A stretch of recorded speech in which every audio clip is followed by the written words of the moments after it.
Welcome, friends. Happy Saturday night, 11 o'clock Singapore time. That's GMT +8. And the time zones are important because we are well and truly pan-Asian. For the semi-finals of the biggest VPG Asian tournament yet, it is the VPG Asian Cup 2020. And I know what you're asking. Old friends are knowing what's about to happen. New ones are asking, who's that hunk of love sat to the right of Patrick Kinghorn? Well, let me tell you who he is.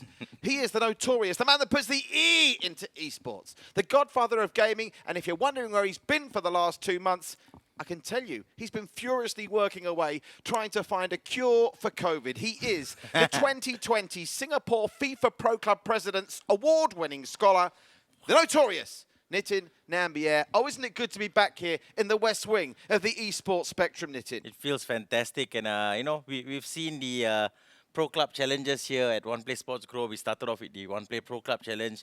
We moved on to the C Nations Cup, and now we've taken it up another level. We had the Asian Cup, we had the semi-final stage, so expecting plenty of high-quality action today. Yeah, I hope you're staying safe and well wherever you are. And to that end, even though so much time has passed, we are still remembering to realise you have to sanitise. Let us tell you what this VPG 2020 Asian Cup is all about. We started with an incredible 16 nations split into 4 groups of 4. The top 2 from each group went through to the quarterfinals that were played last weekend, and that gets us to this semi-final stage. You can see on the screen behind me teams just preparing, and let me give you a roll of honour, if you like, of the 16 teams that have taken part, and of course the 12 that have already gone by the wayside. We've already said goodbye to Singapore, who made the final of the C Nations Cup but couldn't do the business on the bigger stage. Thailand, Taiwan, Oman, Bangladesh, China, Indonesia, Brunei, Vietnam, Myanmar, Jordan. Have I left anyone out? Of course I have. We've got Hong Kong and Myanmar as well. They all gave it a very big go, but we are left with the final 4 tonight.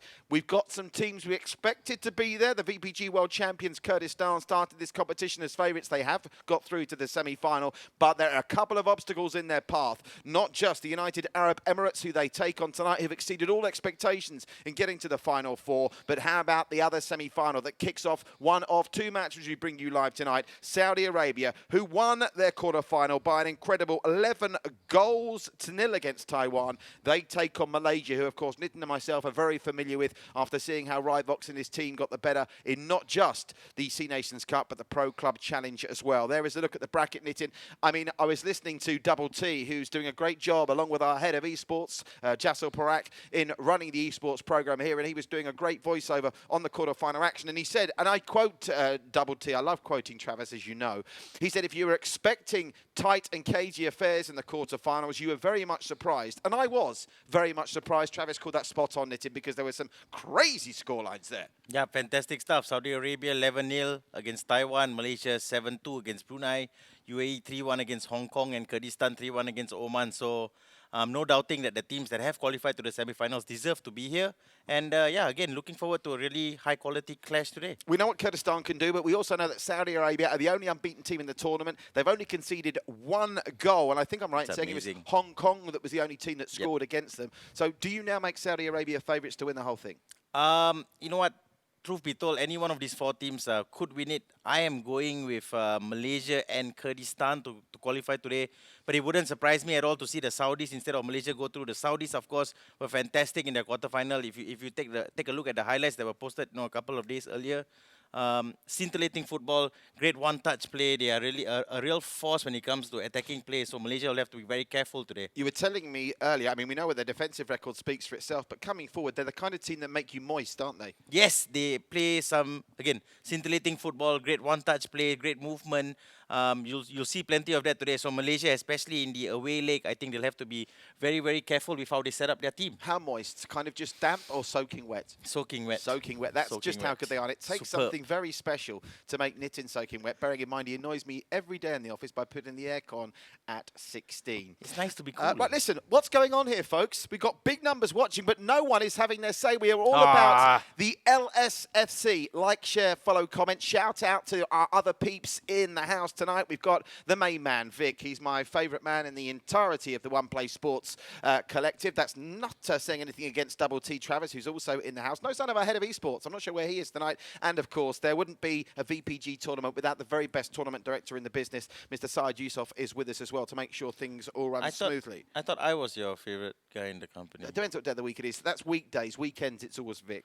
Wow. So listen, get commenting. I want to hear some comments. We'll give you shout-outs during our commentary across our two games. Always good to have your say. We brought up a lovely little community. And for the most part, it was nice and fun during the C Nations Cup. So if you're with us, do your sign language thing. Get typing. Please. Give us a message. I'll be reading the Facebook comments throughout the course of the show. Yeah, let us know where you're watching from. Put your country flag. You forgot to say stuff like that, man.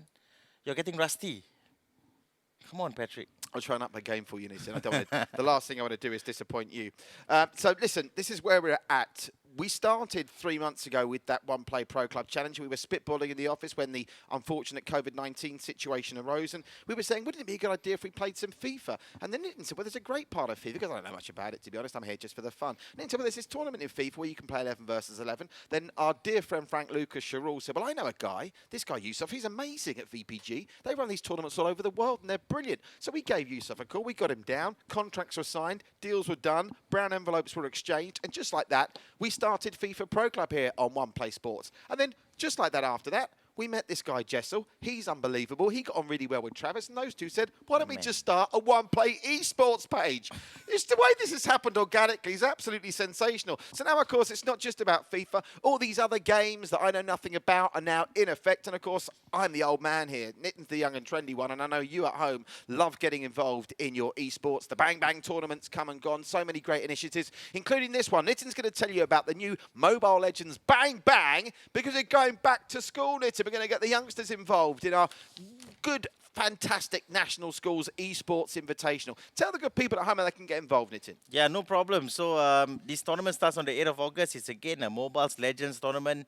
We're partnering with Skoga and the Esports Academy for this one. So it's a big deal. We've got 16 slots available. We've got 3 slots that have already been filled up. Dei Secondary, Sandpets and Bukit Batok Secondary. So if you or your school are looking to get involved, please drop us an email and we'll be happy to hook you up. And book early to avoid disappointment, Nitin, because what's the maximum number of teams they can have there? 16. So we have already 3 slots filled up. So we're looking for 13 more teams. So be quick with this.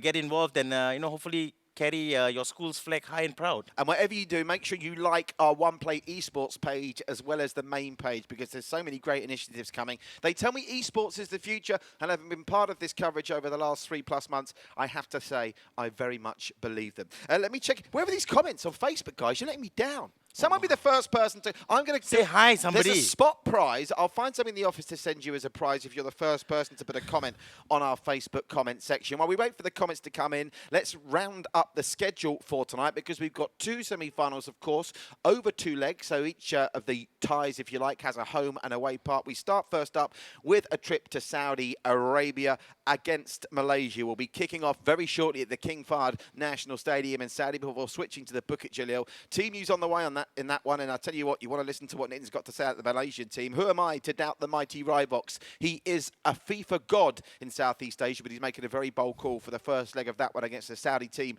who stuffed 11 past Taiwan in the quarterfinals.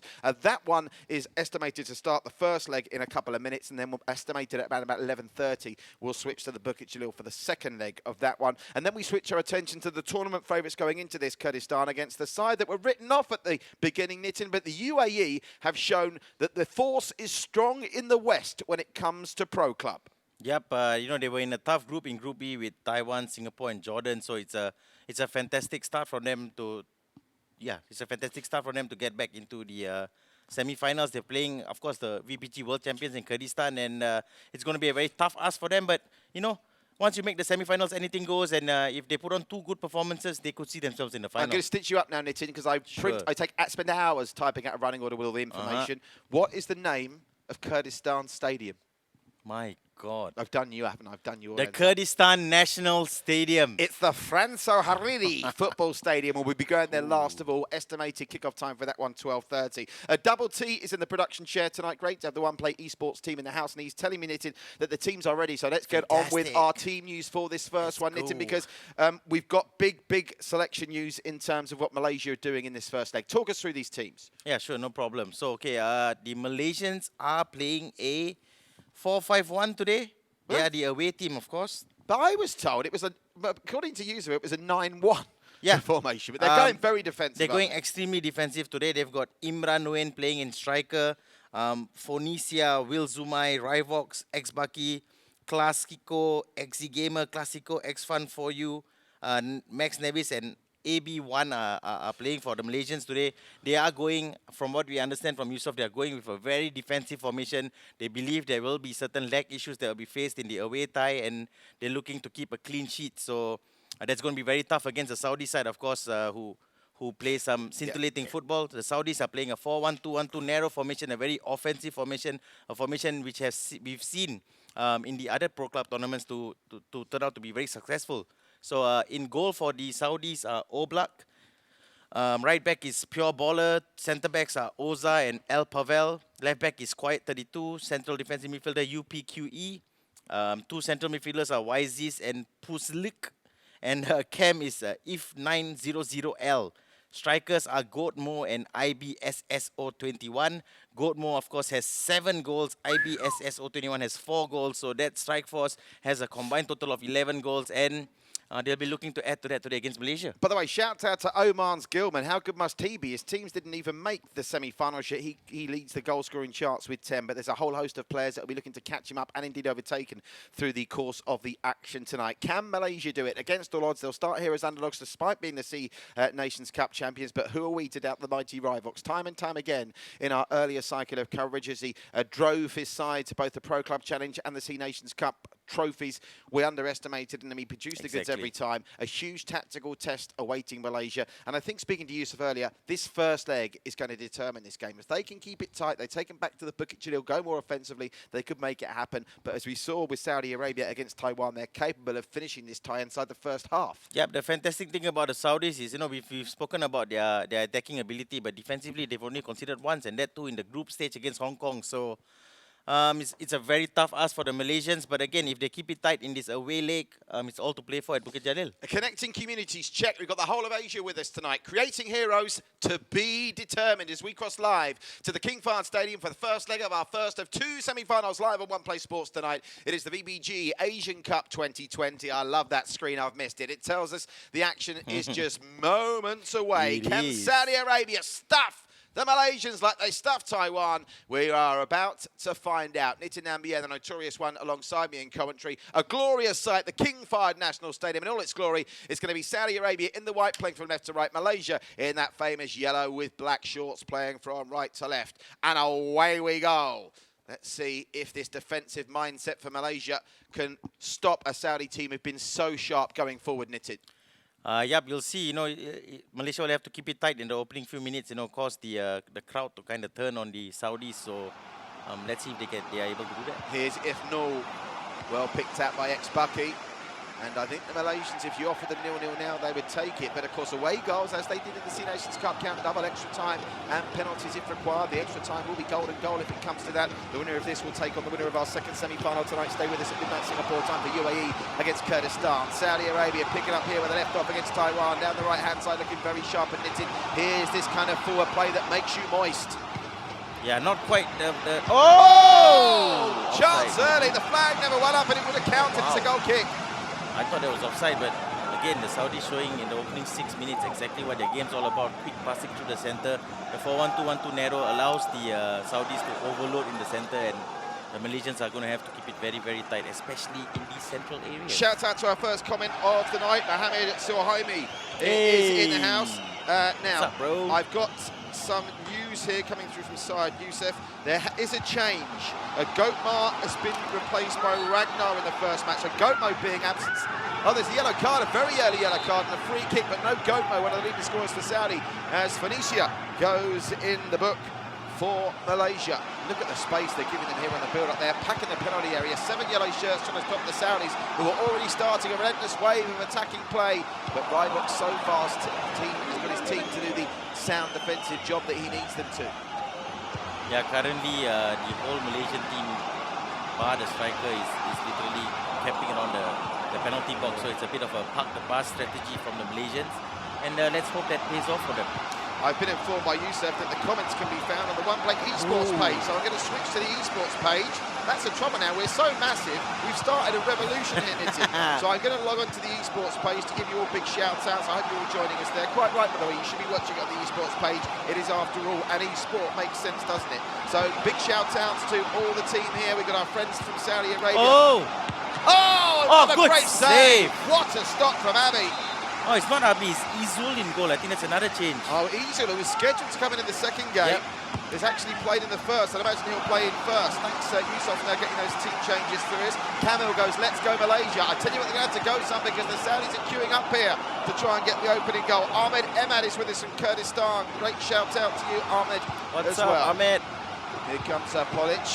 Gets it to Aipul, who's been very, very influential early on. But credit to the Malaysia, are limiting them at the moment. They're not letting them walk straight from the middle of them.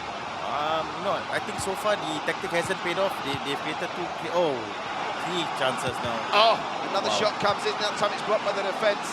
Well, I take a different view. I think the goal's coming into, but I think so far they've done a decent job and they've already elapsed, nearly 20 minutes. The question is, they've got a quarter of the game almost in the bag. It's very difficult to try and stop Saudi Arabia playing like this for the full 90, isn't it? Yeah, exactly. And you know, when you have so many players defending, sometimes they can get in each other's way, and that could cause an opening for the Saudis. We've already seen the Saudis create 3 good chances in the opening 20 minutes. So, not quite sure about Malaysia's tactics, but we'll see. Shout out to Yan Sheng, shout out to the Red Devils with us on the face of the stage. Great to have you with us tonight, folks. The Saudi Arabia, the possession stats at half-time are getting interesting in this one. It's something like 85-15 at best, I should think, from a Malaysian point of view. But again, we're now past the quarter mark of this first leg and it remains goalless. And of course, the interesting thing from Reebok's point of view, Nitin, even if they manage to hold them out here, how do they change tack so quickly to try and get goals in the second leg? Because if Saudi Arabia score, they're going to need one, and Saudi Arabia get a chance just inside the penalty area. Can they turn and get the shot away? Ooh. It's falling down to a white shirt and they finally get it away. But this is one-way traffic, Nitin, isn't it? It is so far, but the Malaysians will have the opportunity to counter because I'm sure the Saudis will be lax at the back. Here's Imran Dean. Oh, he's maybe not. battled out of that very well by Oza. And that's the first time the ball has been in the Saudi Arabian penalty area, and it wasn't really threatening with 28 minutes on the clock. Saudi Arabia coming again. They're sitting off them as well, aren't they, Malaysia? Yeah, it seems like I think 2 Malaysian players have disconnected. I don't see cursors above their heads. But of course, even though it's 0-0, the 10-minute time limit to restart the game has elapsed. Here's a chance at the edge of the area. They're playing around with it. They can't get the shot away. And I tell you something, for the amount of possession they've had in it, and the fact they've only had 3 shots on goal, and I think only 1 on target, is a moral victory for Malaysia at least. It is, but you know, they are getting into very dangerous situations, and the way Malaysia are defending, I could see them easily conceding a penalty. Well, that's an interesting shout, Nitin. We saw plenty of penalties in the C Nations Cup. But they get it away again there. It's discipline from Malaysia. You've got to give Reebok's credit for that. Whether the tactics come off or not, we won't know for around 30 minutes now. But early part of this game, job done. No goals conceded after 35 minutes. Bearing in mind they beat the... Oh, come on, the counter's on. Taiwanese 4-0 in the first leg in that semi. They're not looking threatening at all coming forward, Malaysia now. They're coming down this right-hand side, which they seem to be favouring. The Saudis twisting, turning, getting the ball in. Malaysia sticking to them tightly, not committing players to rash challenges that would open the gaps, but now they come down the left and there is space out there. The Saudis trying to get the ball into the area, and again the defence of Malaysia holds firm, but they just can't get it clear in the second phase, and the Saudis queuing up to try and get a shot away. But you've got to give credit where it's due to Malaysia at the moment, Nitin. Yeah, there was some lovely play from the Saudis, some quick passing, switch it out to the left. If they continue like that, they will continue to cause the Malaysians problems. But as you mentioned, the Malaysians have been dealing with it well so far. Here's Aipul. He's been involved in most of the good work the Saudis have done. Interesting, the player-manager for Saudi Arabia not playing tonight. So they've got the manager patrolling them without playing, which is an interesting tactic again. Is there an element that the Saudis are trying to make it too complicated in the area, or is there just too many yellow shirts for them to get in space? There's just too many bodies in the box. They're finding it hard to find the space, but Again, the way the Malaysians are defending, I can easily see them conceding a penalty. All it needs is one missed time tackle. There's so many players in the box. It could happen. To keep up this discipline for 90 minutes takes some doing, but again, the Saudis themselves, let's give credit, Malaysia's game plan is unsettling the Saudis to a certain extent. They're not the usual free-flowing self in the final third. They're completely annihilating the Malaysians in midfield, but in the final third, Yusof joked they were going to play a formation of 9-1. That's practically what they're doing here. It says 4-5-1 for official purposes, but everyone's packed into the final third, and so far, so good. And that will do it for the first half. It's a first half where Malaysia, it's not been pretty to watch. It's been a tactical game, the very definition of a tactical game of Pro Club. But mission accomplished for Rivox and Malaysia in the first 45. As you look at the match stats, well, the fact that Malaysians have 23%, that surprises me. Yeah, again, total domination from the Saudis in this half, but they created 3 good chances in the opening 20 minutes, and after that, I have to say the Malaysians have dealt with everything very, very well. How's your reading of Arabic, Nitin? Well, 0. Well, I can read Arabic numbers, and it was no shots on target for Saudi Arabia. I thought that was that one effort that the keeper got something to it, but it must have been an optical illusion. Are there going to be any changes at half-time? Do not believe so. I do believe Yusuf made a really good save with his feet early in that game, I'm telling you, this FIFA sometimes, get your stats right, guys. Come on. So the King Fahd Stadium doubling up, 3-2-1. We're ready for the second half. Can Malaysia get what they came for in Saudi Arabia, which is a goalless draw before they take them back to Bukit Jalil with an estimated start time of 11:30 Singapore time, GMT +8. A very warm welcome wherever you're watching around the world. It's great to have you with us for our special West Wing studio coverage here at the OnePlay Esports Spectrum of the first semi-final between Saudi Arabia and Malaysia. It is something we're not used to. Malaysia with an attacking opportunity. Can they possibly pinch one here, Nitin? They could, but again, not like that, wasted. And again, we're anticipating the umbrella. Got a corner out of it. Didn't see that coming. Very strange. Well, this is an interesting good chance for Malaysia. Second half. It's a very, very good chance for Malaysia to get an away goal. We've seen how important away goals are in our competition. They've got to go for this near post corner, which we saw to such good effect in our previous Pro Club rotation. Look at that. They're not committing any yellow shirts in the area even at a corner. Not taking any chances. And here come the Saudis. Now that's a red card. Professional foul. It was definitely a red. And they did that deliberately, Nitin, to try and stop the Saudis. It's Imagets. Imagets is Gonzo. Now I have to get confirmation. Will he miss the second leg, Yusof? Waiting confirmation because I know the suspension rules here might be slightly different to the ones we saw in the C Nations Cup. Yusof, will he miss the second leg? Please let me know. But I think in a strange way, Nitin, that might have been a red card worth taking because you could see by only committing 2 players forward for the corner, they knew that if Saudi caught them on the counter-attack, they'd be in trouble. I don't think it was worth taking. There's still plenty of time to play in this game, you know. I don't think that's a very good move. Already with 11 men, the Saudis were dominating possession. Now with 10, they'll dominate even more. But if you take the top man up front for Malaysia in that first half was doing nothing anyway. Yep. So if you take him out of the equation, they'd only be playing a formation of 9-0. Yusof, speak to me in my cans, baby. Tell Travis to tell me, does that mean Imagets is suspended for the... No suspension, so that's another interesting change to the C Nations Cup. But I wonder if the Saudis will have him as a marked man in the second leg for that callous bit of foul play. It was very clever play. I do believe if that had happened in the 75th minute, I would have done that too, but just a bit too early for you. 46 minute, I think that's a bit too early. Look at the space over here. The control is brilliant. The white shirts queuing up. Can they get a shot away this time? Surely. No! Great scrambling defence again for the Malaysians, who continue to keep the Saudis out in one of the bravest Malaysian displays in esports we've ever seen. But surely they can't keep this going for another virtual 35 minutes, which equates to what, in about 3.5 minutes of real time. Yep, and again there, the Saudis found a way through. Not sure who got the block, either was it a defender or goalkeeper, but the Malaysians are sticking to their game plan. And in the area, there was that challenge you were talking about, Nitin. You have to be so careful as it is. Is this Saudi Arabia's first goal or a second? Doesn't have had too many, have they? Let's see if they... first. So many times you've seen the set piece from here, the near post is not what they go for. They found a man in it, space on the edge of the area. Couldn't get the shot away, still they can't get it clear. Now the shot might come in. Keeper doesn't come, it's across now, surely. They've managed to get rid of it again. Heroic defending from the Malaysians against the Saudi Arabia side. Remember, we've been scoring goals for fun in this tournament. Now there's men on the overlap. Offside, surely. Flag stays down. Shot comes in and again, and it wasn't the keeper, it was the defender that got his body in the way. Marvellous stuff as Izil still keeps that clean sheet intact with half an hour to play. The remaining 30 minutes is going to feel like 3 hours for the Malaysians at this rate. The Saudis are piling on the pressure. And you get the feeling if they get 1 minute, they could easily get 2 or 3.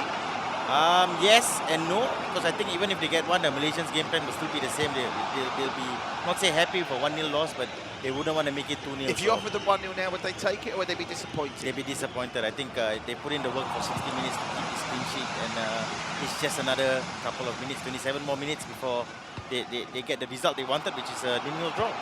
So through they come, Saudi Arabia. This middle part of the area is where they've been absolutely dominating the Malaysians. But once again, this tactic that Rivox has employed of parking people on the edge of the area has done the trick so far. And at some point, the Saudis seem to be getting in each other's way. But now the goal comes. Nitting called it. It was only a matter of time. The Malaysians' resistance is broken, and the Saudis lead through Vidar 24. One of the late changes to the starting lineup, I think, has given them the breakthrough, Nitin, and now Malaysia simply can't afford to concede a second.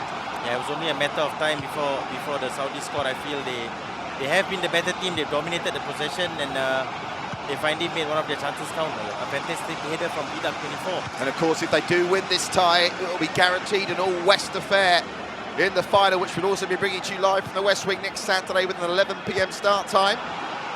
And Saudi Arabia already favourites to go through, and now red-hot favourites. The only thing Malaysia have in their favour is they've limited them to one, and we know Rivox is capable of turning ties on their head with his tactical decisions in a second leg, but he's going to have to do something special here because the Saudis are overrunning them big time, and a second goal you fancy would make it all but impossible. Of course, even at 1-0, they have to try and keep a clean sheet in the second leg, otherwise they'll have to score at least 3, and how can you see it? Even if they change the tactics, getting 3 against the Saudi team that have only conceded 1 throughout this entire tournament, put 11 past Taiwan last time out.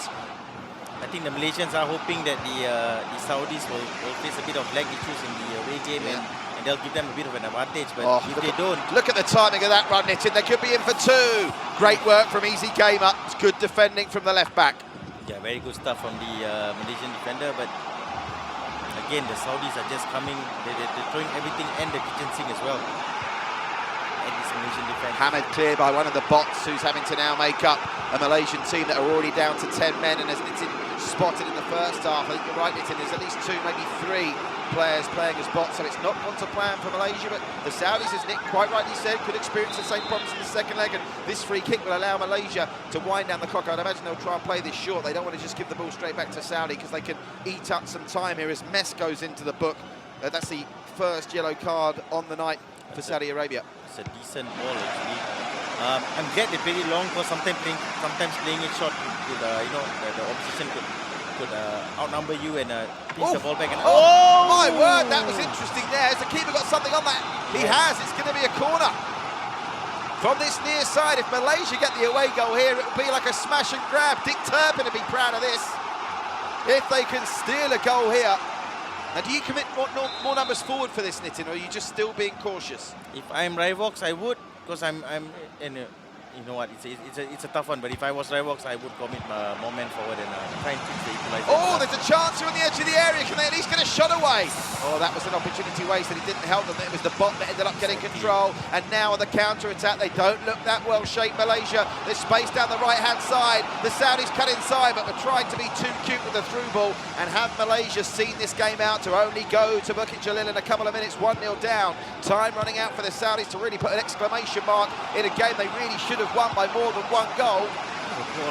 Look at that. Is this top-class pro club action you're witnessing, Nitin? It is. It's really top-notch. The Saudi guys have played together for a long time. They're so comfortable on the ball. Look at the bodies. They're literally throwing themselves. Talking about putting your virtual body on the line. The Malaysians showing gay abandon for their own personal safety, Nitin. Every Malaysian defender is doing a John Terry at the moment, throwing their bodies in front of the ball, doing everything they can not to concede another, but they've given away a soft... Oh, no, other way. He won a soft. And that's exactly what... This would surely go long, wouldn't it? Because you can eat up probably another 4 minutes of virtual time just by making sure the Saudis have got to play it in from their own half. As Nick's already pointed out, they play it short, as they have done. There's not many Saudis putting them under pressure. That is not what they wanted Israel to do there, though. They've invited the Saudis forward to maybe try and get a second. It's wave after wave of attack, but in truth, Malaysia have done a good job defensively. The big question is going to come at the Bukit Jalil when they have to change their game plan. They need goals now. Certainly need goals. And if they shape up trying to get goals, Nitin, they're going to have to do an even better job of restricting the Saudis to opportunities at the Bukit Jalil. Looking at the way how the Saudis play, I don't know how you would attack them and without conceding, basically. you definitely concede the way they're playing. Can't give up a second goal here. Let's not forget Malaysia did have 2 corners. It's shown they can get forward when they want to. Can they do it with more attack-minded players on the pitch? We'll find out very shortly. We're into the second minute of the 3 virtual minutes added on at the end of the 90. Are we going to the Bukit Jalil with just 1 goal between these 2 sides? Oh, that chance should to counter, confirm it. man. Are they going to bother trying to counter, or they're just running the clock down, aren't they? And that was clever play, playing it off the Saudi to win the throw-in, because this will be the last play of the game. And a moral victory of sorts, even though they've ended up on the losing end of this scoreline. Malaysia will go to the Bukit Jalil, just trailing by 1 goal to 0, as we nearly played 4 minutes of time added on at the end of the second half there. Well, the stats there, Nitin, I know your Arabic's not good, but 10 shots on target in the end. Bearing in mind they had none officially in the first half. Malaysia did well just to escape with a 1-0 deficit there. Yeah, 10 shots on goal, 6 of them on target. Just the 1 goal. The Malaysians did well in terms of blocking shots and protecting their goalkeeper, but the goal was always going to come. It was a fantastic header from Vidak and a very well-deserved victory for Saudi Arabia. Shout out to our beloved technical director, Sam G, who is at home recovering from a very nasty knee injury. Sam, get well soon from all the team here. An integral part of both our pro club and overall coverage here on One Play Sports. The stats tell the story. Will we get a look at the match highlights to see that goal again? And I do hope so, because the goal came, as all the Saudi chances did, with a goal mouth that had at times 18 players in it. Yep, it was crazy how many players were in the goal defending, but the winger found the perfect cross for Vidak. It fell to him perfectly, despite the number of players that Malaysia had in the box.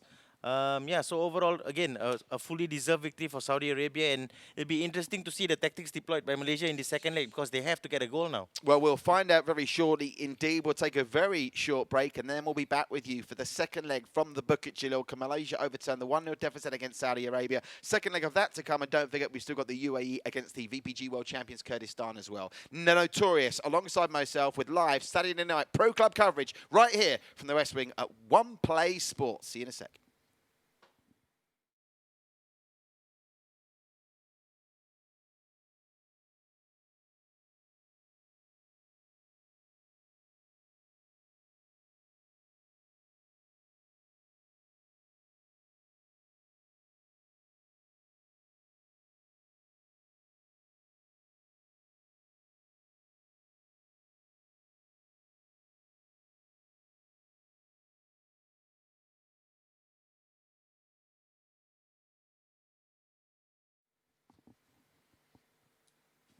Welcome back live into the heartbeat, the home of pro club football here in not just Southeast Asia, but now the whole of Asia. This is the West Wing of the One Play eSports Spectrum, the Notorious, alongside myself, bringing you live coverage of our 2 semi-finals tonight. If you're just joining us, you've missed one-way traffic in the first leg of Saudi Arabia's game against Malaysia. Malaysia, the only positive for them is they did have that bright start to the second half. They forced a couple of corners. And if there's one man that I've met on my pro club journey, which has been brief, not as extensive as yours, that I believe could turn this round tactically, it is Rivox. But it's going to be very hard, because they are going to have to now be slightly more offensive, even if they go with 2, say it quietly, 3 up front. The Saudis are electric on the break, and that's illustrated by the fact that Malaysia are quite happy to concede a red card just to avoid a counter-attack from one of the corners they had. Yeah, but again, I don't think the red card helped. I do believe Malaysia had enough players back to perhaps avert that counter-attack, and it has cost them. Playing with 10 men against a team like Saudi was truly hard for the Malaysians, and we saw that with the end result of 1-0 victory. They went in going for the 0-0, and now in the home game they have to attack the Saudis, and I don't think that's a very good idea, because as we've seen, the Saudis can play, they can counter-attack, they have attackers full of quality, and it's going to be very tough for the Malaysians here in the second leg. Obviously, we're very familiar with some of the Malaysians from our coverage of the One Play C Nations Cup. Max Neves, Easy Gamer played well there, by the way. The left-back had a great game in that Malaysian defence. We know KSI as well. He's expected to come into the second game. We're also expecting to see Razaks. Now, that, for me, was the change we were given advance warning of. Now, Razaks, we know, can score spectacular goals, so he really has the responsibility on his shoulders now to try and turn this tide around. Yeah, but I think not just him. I think the entire Malaysian team have the responsibility to try and turn this around. But again, I've been very impressed with the Saudis. The Malaysians are going to have to come at them, and I fear that, trying to get the goal the Saudis will in turn get their own. But the Saudis will be disappointed only winning that 1-0. The game and the tie really should have been out of sight. They had the possession and the chances to do so. And again, not giving Israel any stick, but Israel didn't make... There were lots of defenders throwing their bodies in the way, but it wasn't like the keeper made... We saw some of those games in the Pro Club Challenge and C Nations Cup where the keeper was making like 6, 7, 8 world-class saves to keep the score down. It was a strange game, wasn't it? Because they dominated possession. Yes, there was lots of pressure in the Malaysian penalty area, but it wasn't like they were peppering the shots with goals. Again, I mentioned earlier about how each tournament we've seen a step up in quality, and I think in terms of overall team quality, I think the Saudis are without a doubt one of the best teams we've ever seen here in the history of One Play Pro Club. In the history of the One Play Pro Club scene. And as we've seen with the Malaysians, these guys are the Southeast Asian champions.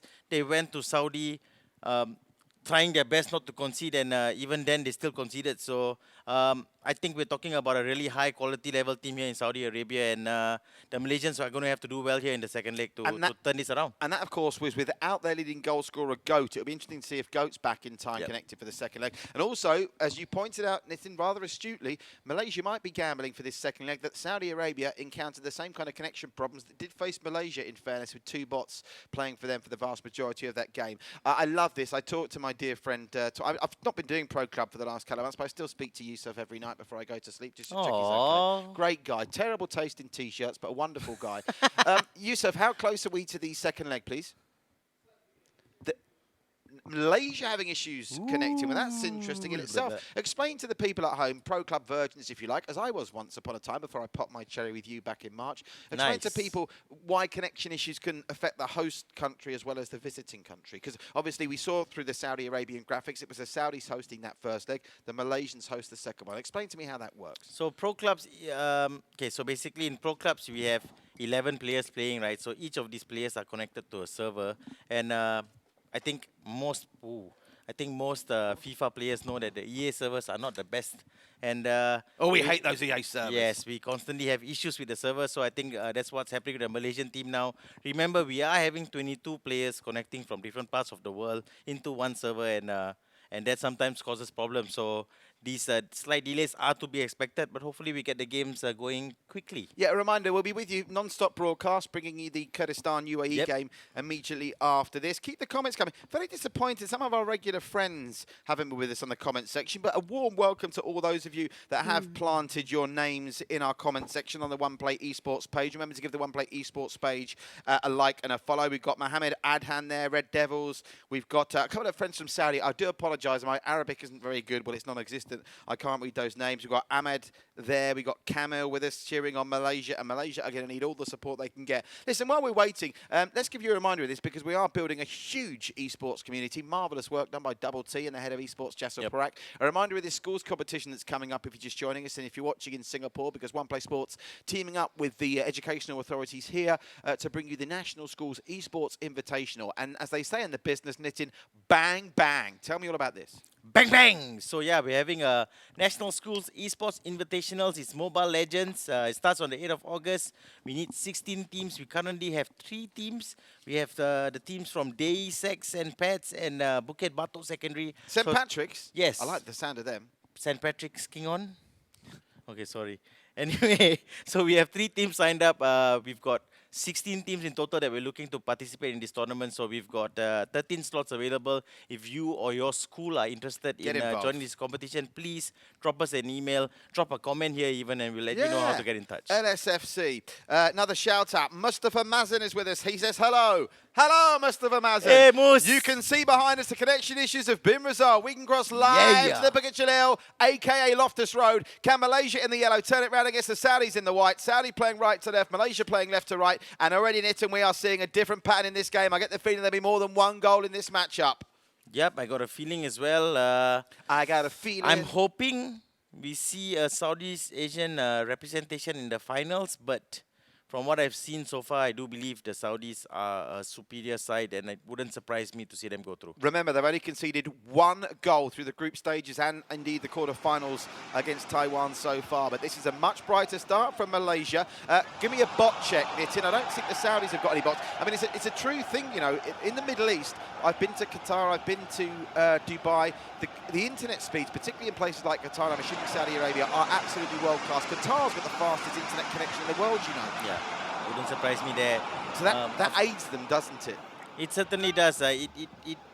But they, you know what? Having said that, they're connecting to probably a server that's not quite near to them at the moment, and they could still face lag. But as you mentioned, internet speed does really help, and those countries have top-notch internet. Well, listen, whatever's happened here, you have to say Rybox, he's gone to Saudi, come away with a 1-0 defeat, which is better than anyone else has done so far there in this tournament. Oh! What a chance!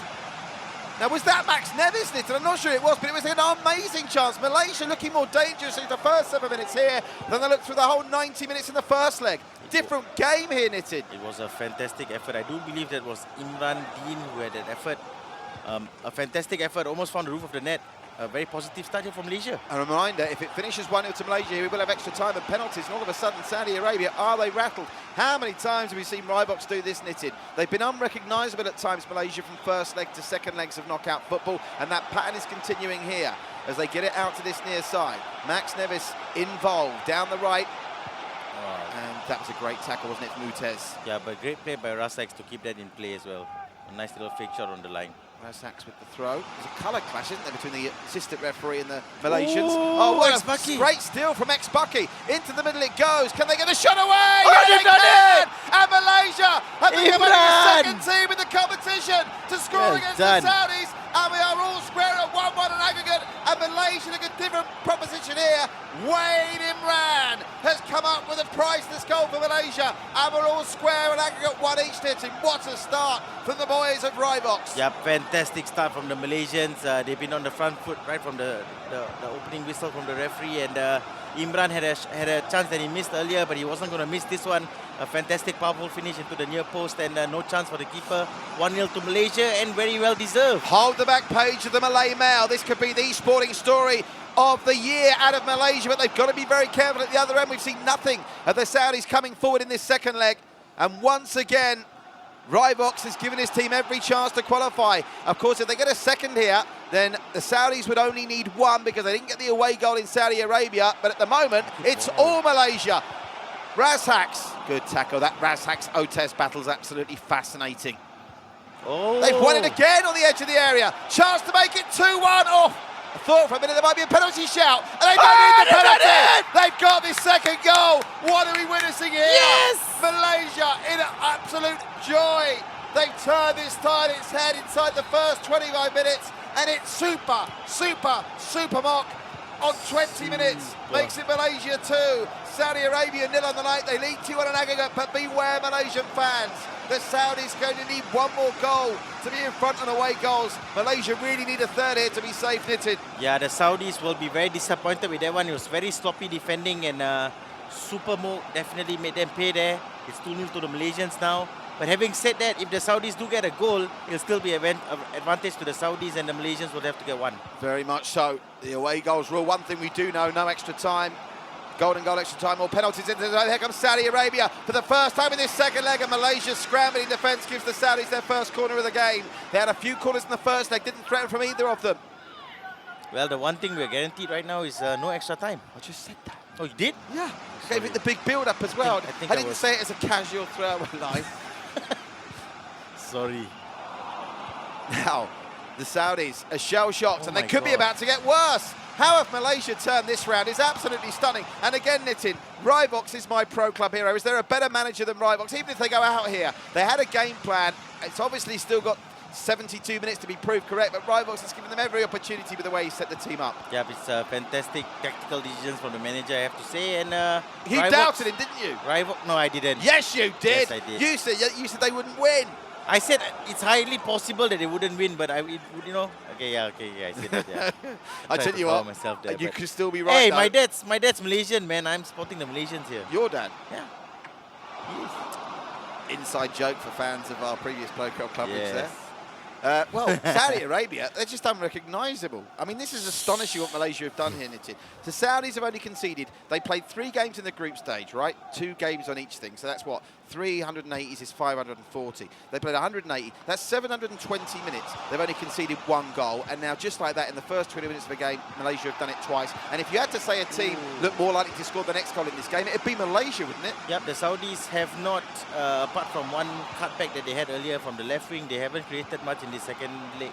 And it's been all Malaysia, I have to say. So fantastic stuff from Ryvox. Incredible. Who's turning out to be the Jose Mourinho of the Pro Club world. But you know what, in a strange way, Nitin, I mean, you said with 20 minutes to go in the first leg, it would seem like 20 hours to Malaysia. It's a similar situation here for them because they have the advantage, but 1 goal can still turn this right back round, and the Saudis are coming forward trying to get that 1 goal. Nothing of note from them in this second leg so far, but that could be about to change. But once more, the Malaysian defence has been majestic. Yeah, but if the Malaysians get the third, though, they would have the safety blanket of being able to concede 1. So I think the Malaysians should continue on the front foot and hopefully get a third and a fourth. Now, I mean, the turnaround here has been so dramatic. Is there anything to do with servers or connections that could be hindering the Saudis here, or is it just Malaysia being too good for them? I think it's a bit of both. I do believe Malaysia have started this game brilliantly, and at the same time, the Saudis are facing a bit of leg issues, because it wouldn't make sense, because we saw them playing so smoothly in that first leg, and suddenly it's all going to hell here in the second leg. Yes, well, of course, Saudi Arabia, we've got a great following in Saudi Arabia. It would have been great to see them in the final. They still could get there, but there's something magical about an East versus West prospect, with the winners of this taking on either Kurdistan or the UAE. Can Malaysia get this third goal that could be absolutely priceless? They could do. Oh, what a chance! Just the angle was too narrow and he couldn't get the traction on it, Nitin. It was a good idea, though. I do believe he was going for the cutback, but I think he got his directions wrong on the controller. But again, fantastic stuff from Malaysia to get in behind. Now, we saw so many goals scored towards the latter part of first halves through our previous cycle of coverage. I wonder if we'll get a dramatic goal right at the end of the first half here. There is a chance as Malaysia come through and they'll win the free kick, so there'll be 1 set-piece opportunity. What do you do with this, Nitin? Just lift it in as pure baller. Goes in the book. I would just keep possession and take the 2-0 lead into half-time. But if they do go for the goal, it's really up to them. Well, the Saudis were amiss and they forgot to play the highlights at the end of the first game. If Malaysia hang on here, I can be certain we'll get highlights at the end of this match. I'm not entirely sure what they were trying to do there. 3 minutes of time to be added on at the end of this first half. So often we see goals scored dramatically at the end of halves. Malaysia now, we're hoping they can just see off this final Saudi onslaught in the first 45 and get into the dressing rooms, where they will then just be 45 minutes away from being in the final. Is he onside? The flag is staying down. The support is arriving. Imran, he's already scored 1. Turns inside. Look at this from Imran. One trick too many, and Izan gets it off him, and that will take us to half-time. Well, what a 45 minutes. What on earth can you say about that? You almost run out of superlatives. It's been a fantastic start from the Malaysians. They've caused I think their high pressing and the way they play, they've caused the Saudis into making lots of mistakes. And look at that, just 1 shot on goal they gave the Saudis there. Only 4 shots on target, but they converted 50%. Does that possession stat ring true with you? I know you're very sceptical about the possession stat. Yeah, I do believe the Saudis had been better in terms of possession, but fantastic finishing from the Malaysians. 2 shots on targets, 2 goals. It's been a clinical performance, and it's a very, very well-deserved lead at halftime. What's going to happen in the second half? Are Malaysia going through to the VPG Asian Cup 2020 final? I certainly hope so, but I do hope they go for a third, because that gives them the insurance policy of being able to concede 1 as well. So I do hope the Malaysians go for a third. What can the Saudis do to turn it round? I have no idea. They probably have to change formations. It's not really working, this formation, for them here in the second leg. Maybe try playing more quick passes like they did in the first leg, but again, that could be down to lag. So if it's down to lag, there's not much they can do, but other than that, there's plenty they can do. They got 45 minutes here to turn this result around. So which in real time's about 6. No they excuses. Started this second half very well, the Saudis. This is more like it from the team that were all conquering through the group stages. Into the area they go. Now, are Malaysia adopting the defensive formation to just try and see this game out? It's a risky play, as Nitin says. They really need the third goal to be able to try and do that. If they can get the third goal, then they put all 10 bodies behind the ball. Is this a chance to get the third goal now? It's Imran through again. Imran. Ozan jockeys him well. Imran's looking dangerous every time he gets the ball, isn't he? Yep. If Malaysia start to sit back, I can completely understand that, but they've also got to have the ability to be able to counter. They're gifted a chance here. Imran once more needs support. Doesn't get it, and the Saudis managed to clear. Well, this will be some performance. I mean, Malaysia, both in club and country matches, they have proven themselves to be the big game players, haven't they? They'll pray to goodness it won't go wrong now. They've still got to keep that clean sheet intact or try and get a third goal. But the way this game has gone, Nitin... Oh, great play by Imran. I'm telling you, this guy is he's been everywhere. He's been, he's been present moving forward, and he's also helped his team out defensively. So fantastic work rate from Imran. Tries to win the ball back again there. I mean, the one thing in a strange way, if Saudis were going to score, you almost want them to score now, don't you? Because if they got one now, the way this game's been going, you fancy Malaysia to get the other goal. But by sitting back, if Malaysia score in the 88th minute, you're going to run out of time to get the extra goal you need. Yeah, but you can see the Saudis, they are trying to push for the goal, and it's going to leave opportunities like this for Malaysia. 2 on 2, Malaysia, can they get the third goal that might well put this game to bed in an incredible turn of events, having been completely dominated at the King Fahd Stadium in Saudi Arabia and losing 1-0. They could have a chance now to put it to rest. That was a good bit of thinking from Pavel to block them out, but this is almost a carbon copy in the other way round of what we saw in the first game. It's all Malaysia. I won't say it's a carbon copy. I do believe the Saudis have... they're through again here. Is this Imran for his second as Malaysia's third? Imran, lovely ball through. Was there a tug on the shirt there? And is that going to be a card for a challenge on the keeper? Neither has proved true, but I thought there was a tug on the shirt there, Knitted. So did I. If that was Bruno Fernandes, he would have dropped. Look at this. Now he's onside. This is a chance. Put the game to bed. Great save. Wonderful save from Oblak in the Saudi goal. Just about keeps the Saudis in it. Yeah, fantastic save from the goalkeeper. Again, it's surprising how easy Malaysia are finding it to cut through this Saudi defense, and the Saudis have got to keep trying to get this goal. Shout out to the C Nations Cup Golden Glove winner Gianluigi Zihars is watching with us. Great to have you with us, Zihars. Hope you're all well there in Indonesia. One of the best goalkeepers in VPG football. Zihars is there. Now the Saudis getting desperate. What on earth was that?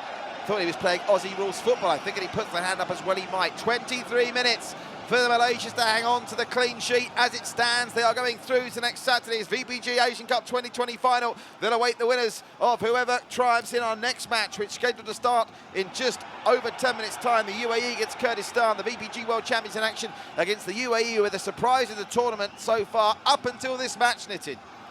Yep, agreed. And you can tell the confidence has drifted from the Saudi team. In that first game, all their cross-field passes were, Alonso-like, and they were all finding their man. In this game, it's not quite happening. It's come through. Danger for Malaysia. They get it clear once more. And Imran Adine, who's been everywhere up front. What a difference they've been as an attacking force in this second leg. Looks up for options here. What a ball that is. Can they find a yellow shirt?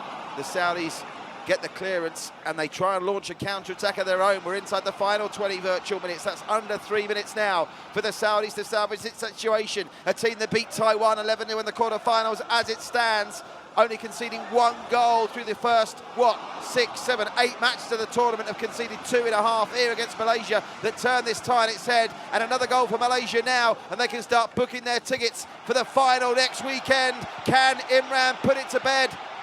They're just now cleverly keeping possession as we enter the final 15 minutes. You get the feeling there's one more goal in this, Knitted, don't you? I'm not sure who for. If it's for Malaysia, it's game over. If it's for the Saudis, it could also be game over the other way. Yeah. That's right. It's important to know in this 14 minutes, as well as Malaysia has been playing, if the Saudis go and get a goal, the Saudis are going through. So Malaysia has got to keep it tight at the back. Scoring Saudis, have they, in this second game? I mean, it could happen anytime. It's FIFA. Oh, is that going to go out for a goal kick or a corner? It's going to be a goal kick. So if you thought there was going to be another goal in this game, who do you think is going to score it, Malaysia or Saudi Arabia? I would say Malaysia at this point, but it wouldn't surprise me. Great control. Look at that control. They're through in the middle again. Oof, the challenge, if it came in there, it would have been a penalty for sure. They're queuing up the Malaysians. Did anyone apply the finishing touch? Not quite. And now the Saudis, well, they're now running out of time. And are they running out of real estate in this VPG 2020 Asian Cup? They come forward. They've created nothing of note in this second leg, but all they've got to do is create one gill test chance and they can still go through. It'll be heartbreak for Malaysia. Good tracking back there from Max Nevis. Wasn't going to let his men go, and they'll need more of that from all the Malaysian players. Here they come with Ragnar. Ragnar, can he produce a bit of magic? It's a hit and hope into the area and a powerful header out. KSI. From KSI. It was an addition to the team for this second leg. Ozan, Route 1 stuff from the Saudis. It's a sign of desperation. Keeper has to come. And Afiq gets it away. And now the numbers are forward. They can wind the clock down here. I'm sure that'll be on their mind. But they might think they've got a chance of getting the third goal to put this tie to bed. Unlucky. Wrong decision. Oh, it's dropped for them. Can still go. And I think that was Rocky, was it? Just couldn't control it. And the Saudis will get another bite at the cherry, but it's becoming last chance saloon for them. Yep, 4 minutes left for the Saudis to get a goal, and that goal will see them go into the final. So, oh, what's happening? Malaysia anywhere will do now. But as you say, Nitin, very astute from yourself. The confidence just hasn't been there from the Saudis. Malaysia did what they had to do. They got the early goal. They doubled the advantage to go ahead on aggregate. And since then, the Saudis have been bereft of ideas. But as Nitin said, it only takes a second in FIFA to score a goal. How much time will the fourth official be adding on? It might be immaterial. Imran Dean is playing corner flag. Yes. Is that the right decision, Nitin? Yes, it is absolutely the right decision. And look at this. Just the 2 minutes as well, the magic number, the best number the Malaysians could have wished to see. It's going to be Malaysia defying the odds, defying expectations. They were marmalised at the King Fahd Stadium, came away with a 1-0 defeat, and 2 first-half goals from Wayne and Imran are ultimately, surely now, going to see them through to the final. The Saudis have run out of ideas. They've now run out of time. And Rivox take a bow, son. Who would bet against the Malaysians in the final after what we've just seen? Rivox with a tactical masterclass. And that's what it is. Has seen the Malaysians through against the previously all-conquering Saudis. What more can you say about Rivox that hasn't already been said? And shout out to Imran as well for a fantastic lone frontman performance in that second leg. That was a textbook performance on how to play a striker. He was fantastic for his side. He made fantastic runs. He made a lot of Jamie Vardy runs down the channel, dragging the defenders out of position. Scored a fantastic goal. Overall, I have to say all 11 Malaysian players were fantastic. But if I have to pick a man of the match, I'd go with Imran. Fantastic stuff. That was him, just missing a chance early on in the game. A nice little effort. Unlucky not to see it go in, I have to say. Zihar says an amazing performance by the Malaysian team. Zihar's pleased to see you and me back knitting, which is lovely sentiments. But they just, what a finish that is. Keeper had no chance at the near post. He's furious with his defence. It was just, the 2 games were just unrecognisable, weren't they? Yep, the Saudis definitely did not show up in the second leg. I have to say, fantastic feat from Imran in the box. He turned 2 defenders, smashed it into the near post. So excellent finish from Imran. And Zihas, Jendruji Zihas, nice to see you too, brother. Thanks for commenting and thanks for always supporting. This is the Wayne goal. Again, this defending was indecisive. That's an OG. That's surely got to go down as an OG, isn't it? I think it was credited to the Malaysian, but that's an own goal. And watch this. Yeah. The keeper, I think the keeper punched it onto the defender's head. It's got to be an OG. Watch this. That seemed like what happened. Yep. It's an OG all day long. Wow. So unlucky from the Saudis for that one, but well, you say that Malaysia forced a mistake. Yeah. Again, unlucky for the Saudis, but Malaysia were the better side in this game. Were they as dominant as the Saudis were in that first leg? No, but does it matter? Absolutely not. The Malaysians are in the final. Look at that. They reduced the Saudis to just 1 shot on goal. Fantastic. And that was also with having less possession. The possession far more even than the first leg. But again, I'm not a pro club expert like you, Nitin, but even I can see a novice like me, a keen spectator. I can't play the game. But Rivox tactically, we talked about it through the Pro Club Challenge. He used to turn ties in its head there in the knockout stages. We talked about it in the C Nations Cup where Malaysia got their game plan against Singapore spot on. They blew them off the park in that final. Hats off to you, Rivox. Great stuff, buddy. Congratulations to Malaysia. Salute. And listen, no 3rd, 4th place player for this competition, so we won't see Saudi Arabia anymore. But guys, you've done your country proud. Some astonishing performances. Great defence up until that first half of the second leg tonight. And any team that can concede only 1 game up to the semi-finals deserves everyone respect. And I'm sure we'll see you competing at the very top VPG level very soon. There's an update. What great work from Vic to get the bracket updated so quickly. And that bracket tells you that Malaysia are through to the final. The big question now, will it be the unheralded UAE who've surprised many in getting to the semi-finals, or the VPG World Champions Kurdistan? We'll find out very shortly. It could still be, by the way, the VPG Southeast Asian champs against the VPG World champs in the final. But will Kurdistan get the better of UAE, who keep defying expectations? We know for certain it'll be East versus West in the final, but which team from the West will it be? Stay with us. Nitin and myself will guide you through our second game of the night in just a couple of moments.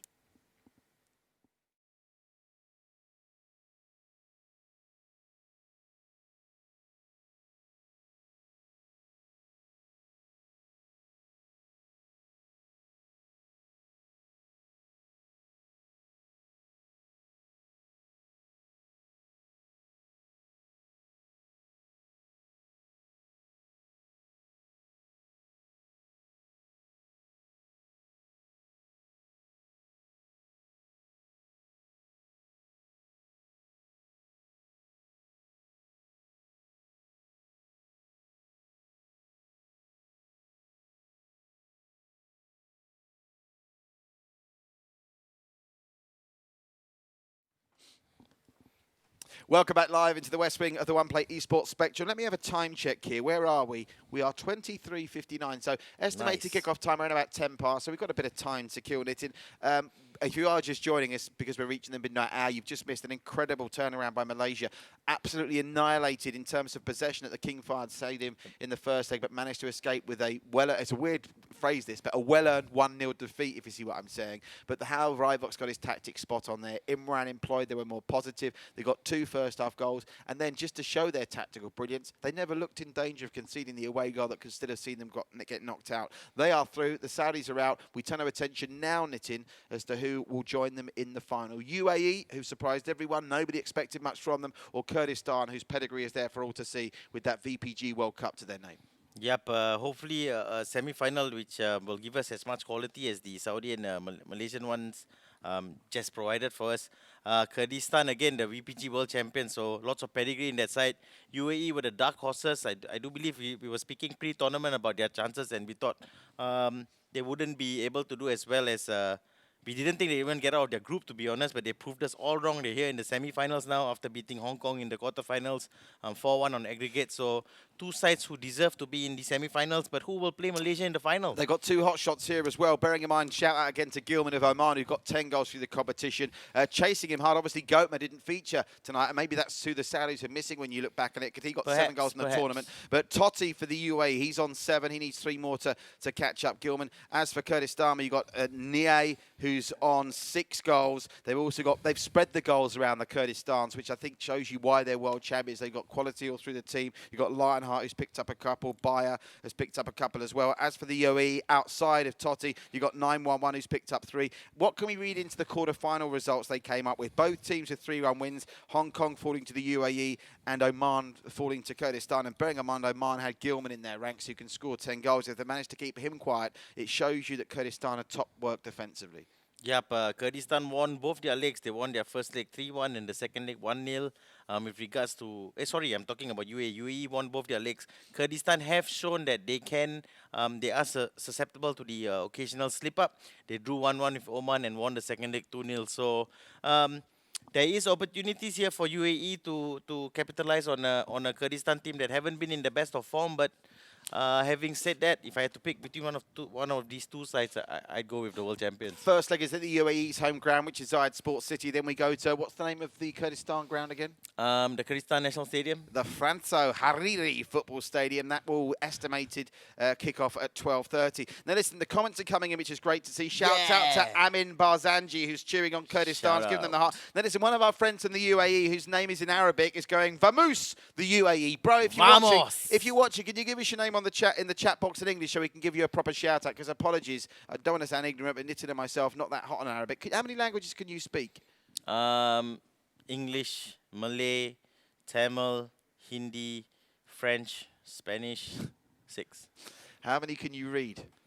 English, Malay. Yeah, that's it. So, buddy, give us a shout-out. If you want to get your shout-outs, get the comment section going. Put up the LSFC, Vic. Let's show everyone what we're all about here. We're all about creating communities and building heroes up. Like, share, follow, comment. Remember, the One Play Esports page is in effect now as well. We're connecting communities and creating heroes. Ahmed says, Forza UAE. Khalif Hussain says, Forza UAE. Great to see the UAE support in the house. And listen, do indulge us for a minute while we wait to kick-off time to tick around. And let's update you with what's happening with a great new esports initiative that concerns the schools here in Singapore. Nitin, tell them all about the Bang Bang latest. It's the... Oh, no. Ooh. Well, we'll have to wait for the Bang Bang because we're going for an early kickoff. They are chomping at the bit. The UAE and Kurdistan standing by. Who's going to take on Malaysia in the VPG Asian Cup 2020 final? We're almost set to cross to the Zayed Sports City. We didn't have a chance to do the team news there, Nitin. I'll let you explain that to people as we go along. But it's great to have the action coming thick and fast. Let's talking from us. More action on the pitch. It will be the UAE in the white shirts playing left to right. The Kurdistan in the yellow playing from right to left, Nitin. And straight away we see the UAE continuing to surprise everyone with a bright start here. And a lovely build-up in the early stages. What a start this would be! Hey, what offside. A start that would be! He's going to be offside. He's not. The goal's been given. On. The goal has been given. Oh my God, what a start. The replay will be fascinating. That is the quickest goal I've ever seen. Allen inside 2 minutes. The right midfielder, Ali it was, who has given the UAE the dream start against the world champs. What have we just seen, Nitin? I'm absolutely shocked. I think that's the fastest goal I've ever seen in my pro club's history. A fantastic start from They could be in my again. God. This could be 2-0 inside 5 minutes. Surely not. Oh, it nearly was. Could Oh, still be. they've got it. And it is. Oh my God. The world champions are in disarray. Khalid Bidaramo. Guys. I'm absolutely shell-shocked here. What is happening? 5 minutes on the clock. And the UAE lead by 2. Wow, what a start from the UAE. Kurdistan will be very disappointed at how they started this game. Fantastic goals from the left winger and the right winger. Khalid and Ali Iraqi have had a fantastic start to the game. The whole UAE side have had a fantastic start to the game. Kurdistan will be very disappointed, but it is what it is. It's 2-0 to the UAE inside 5 minutes. Well, we saw a dramatic turnaround between the first and second leg in our first game. We're only 9 minutes into this one, but already it's looking like we're going to have to see a similar thing. I mean, Kurdistan, this is the world champions. Have they just caught them cold knitting? So many teams have taken the UAE lightly. Is it just a question that Kurdistan, the world champs, or they just had to turn up here?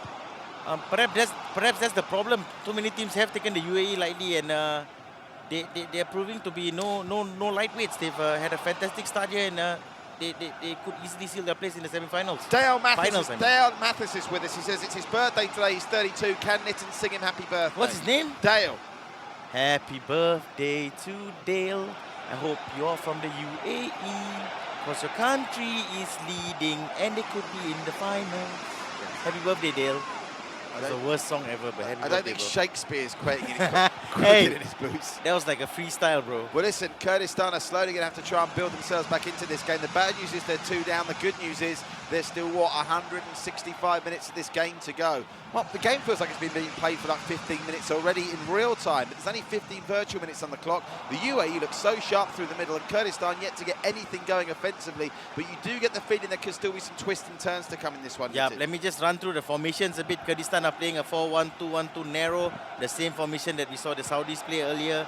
UAE are playing a 4-2-3-1 wide, so two formations that, if you play them right, there are opportunities here for both sides, and you've seen with the UAE, they've started the game fantastic, and 5 minutes in, 2 goals. I still can't wrap my head around how that happens. This game seems to be being played at a faster pace as well than the previous match across both legs. They're so quick on the ball, the UAE. They look like they're a yard faster than Kurdistan. And again, that's why I'm seeing watching the action here. Could that be to do with connection issues? We saw the difference in gameplay between the two home sides in the first semi-final of the night. Is that we're going to see something similar here? Do you think Kurdistan are still not spent yet? They can still come back into this? The thing is, both of these nations are from the Middle East, so they should be connected to a server that's relatively close to both, I'm thinking, or hoping rather.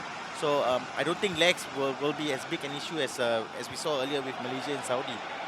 So down the right hand side. So no side. Excuses. Here comes Kurdistan. Can they get some yellow shirts in the middle to try and turn this? I thought that had gone out of play. Did really well to control it. Sharp work from Kurdistan, but UAE are matching them in a minute. They get a chance in the area now. Can Kurdistan pull one back? And what's more, score an away goal? Because, of course, although it looks like it's doom and gloom for them now, a 2-1 defeat would actually not be the worst result in the world for them now. If they went back to Kurdistan having got the away goal with a 1-0 win in Kurdistan, then being enough to take them through. Yeah, they have to get the away goal here. If not, this result could be game over for them. Basically, a very good reading there from Oblak. He saw that the winger was going to put a cross in early, and he positioned himself brilliantly to collect it on his first touch. Basically. Shout out to Mansour, says Vamoose Kurdistan. Well, Kurdistan need all the help they can get at the moment, Mansour. It's not going to plan for them. We're past the half-hour mark here in the first half of the first leg of this second semi-final in the VPG Asian Cup 2020. Both these teams battling it out for the right to take on Malaysia, and it looks very much like at the moment it'll be the UAE that face Malaysia next week. They're coming forward trying to get a third. Kurdistan this time deal with it defensively. I can't wait. Please, Yusuf, can you be in touch with UAE to make sure they show us the match highlights? I've got to see that first goal again. It looked for all the world, it was yards offside. Yeah, I thought it was offside too, but the linesman didn't, and that's all that matters. So FIFA doesn't get these things wrong though, so he was very clearly onside. FIFA is always right. We will see that in the highlights. Shout out to Abdullah Paklay, shout out to Agalad Dizai, shout out to our friends from Malaysia who are cheering on Kurdistani. The Malaysians seem to want the Kurdistanis to go through. They want to play the world champions for prestige, but at the moment, to be the men, you've got to beat the men, and the UAE are beating Kurdistan 2-0, and in truth, look relatively comfortable, although Kurdistan are coming back into it in possession terms a little bit more. Yep, I have to say, apart from the opening 5 minutes, which saw Kurdistan concede those 2 goals, it's been a fairly even matchup. 4-on-4 all of a sudden, but the ball wasn't good enough, and they can just about deal with it. They don't control it or clear it very well, though. Just might be one touch too many for the UAE, but they just look still that yard sharper. Nice footwork, edge of the area. Can they get the shot away? Oh, my word! This is a 3-0 first half drubbing, and now Kurdistan have a mountain to climb. Lionel Pepsi, he takes the Pepsi challenge and he passes it with flying colours. Lionel Pepsi showing exactly why he's starting for his side. A fantastic control outside the box. That was Pepsi Max. The goal was Pepsi Max. Oh, the guy who scored a... No, Pepsi Max. What do you mean? What do you mean The Pepsi drink Max? Pepsi Max. I know Pepsi Max. Yeah. What about it? So his name was Pepsi, Lionel Pepsi Max. Okay, back to the goal. Fantastic footwork and a great finesse finish into the corner. Great power, no chance for the goalkeeper. 3-0 to the UAE, and something's gone terribly wrong for Kurdistan here. The world champions are being humbled here at the Zayed Stadium, and it could get worse. Keeper gets a touch, it'll be out for a corner. I mean, 3-0, is there a way back into it for them? They simply got to get the away goal now. Without an away goal, they can't go through, surely. Yeah, I would think so. 3-0 is a really big scoreline, and Kurdistan have got to put all their attention in the second half to try and get at least 2 away goals. I think even 1 away goal at this point might be a little bit too little too late. Well, what have we seen here? Loftus Road seems to be the surrogate ground of choice for all these teams. It did the trick, didn't it, Loftus Road for Malaysia in the first semi-final? Yep. It's certainly done the trick for the UAE here. The world champions are 3-0 down at half-time. I know with that formation of 4-1-2-1-2, narrow, Kurdistan maybe haven't had the impact they want. The only thing they can hang on to here is the complete turnaround that we saw in the first semi-final. But even then, the complete turnaround came and the side were only 1-0 down. Here, they simply can't afford to concede again, and they've got to score. I think 3-0, if there's no more goals scored in this second half, that will suit the UAE more than it will suit Kurdistan. Yeah, definitely. Again, I have to say the opening 5 minutes was a bit of a blitz. No idea what happened. Kurdistan were not ready, they were not sharp, and the UAE totally made full use of that. Great analysis from our good friend Zihars, the Golden Glove winner from the One Play Sports Nations Cup. High pressure by the UAE made Kurdistan quite surprised early in the game. It was all about the start. I think that's spot on from Zihars. Fantastic start, fantastic pressing. And, you know, after the 2 goals, I have to say it was a pretty even match, but... Third one before half-time's the killer. Third one before half-time's the killer. There's a back pass, surely. Nah, he went for the sliding tackle. And in a real game of football, that's given us a back pass all day long. Probably. Looking forward to FIFA 21, Italy. I know there's been some talk there might be boycotts of it online. Are you going to buy it like a sad sack? You'll buy it. Nah, I don't think I will. You know, this year, I don't think I will. I think... really? Yeah, that's me sending a message to EA. You're not getting my money this year. Not happy with how the game has kind of evolved over the years, and I'm going to let them know by not giving them my money. Does that mean you're going to buy Pro Evo, or are you still a Probably, FIFA guy? Or I might just continue playing Warzone. Is that like cheating on your girlfriend, though, buying Pro Evo if you're a FIFA guy? Now, to be fair, I started on Pro Evo and I went to FIFA, so I cheated on Pro Evo. So I'm going back to my original girlfriend. You wouldn't know what it's like to cheat on your girlfriend. Exactly. I don't even have a girlfriend. Really? I mean, I do. That might be news to her. Right, here we go. Kurdistan, 7 minutes elapsed in the second half. They're slightly brighter, and at least they've avoided the calamitous first 5 minutes they had in the first half. Shout out, guys, great to have these comments coming from the UAE, but if you've got an Arabic name, do let us know and send us a message on the Facebook comment section if what we can say your name in English so we know, because it's obviously hard for us in Arabic. But great to have all our friends from the UAE. We've had Saudi Arabia on and Kurdistan as well. UAE, a 4th goal here, and the second leg you think will be a complete waste of time. Kurdistan get one back, and we still have maybe a match to look forward to. Game seems to be lagging ever so slightly. Who's that going to help? It's Kurdistan coming forward, but the heavy touch lets the UAE get it clear. And, well, I mean, we can't believe what we're seeing here. The UAE, Nitin, I think there were lots of people in the know that thought they wouldn't even get out the group stage. And here they are, an hour into the semi-final, beating the world champions 3-0. I've never seen the like, literally. I've literally seen it all now. I have to say full credit to UAE. We underestimated them at the start of the tournament. And, oh, you underestimate them at their peril. They need again for number 4. Just about get it clear. Yeah, good defending there from Kurdistan. But again, back to the UAE, who have surprised us all. And, you know, if they maintain this 3-0 result, they'll have 1.5 feet into the final against Malaysia. Can you have 1.5 feet? I don't know. I guess so. 3-0 kind of Metaphorically gets speaking.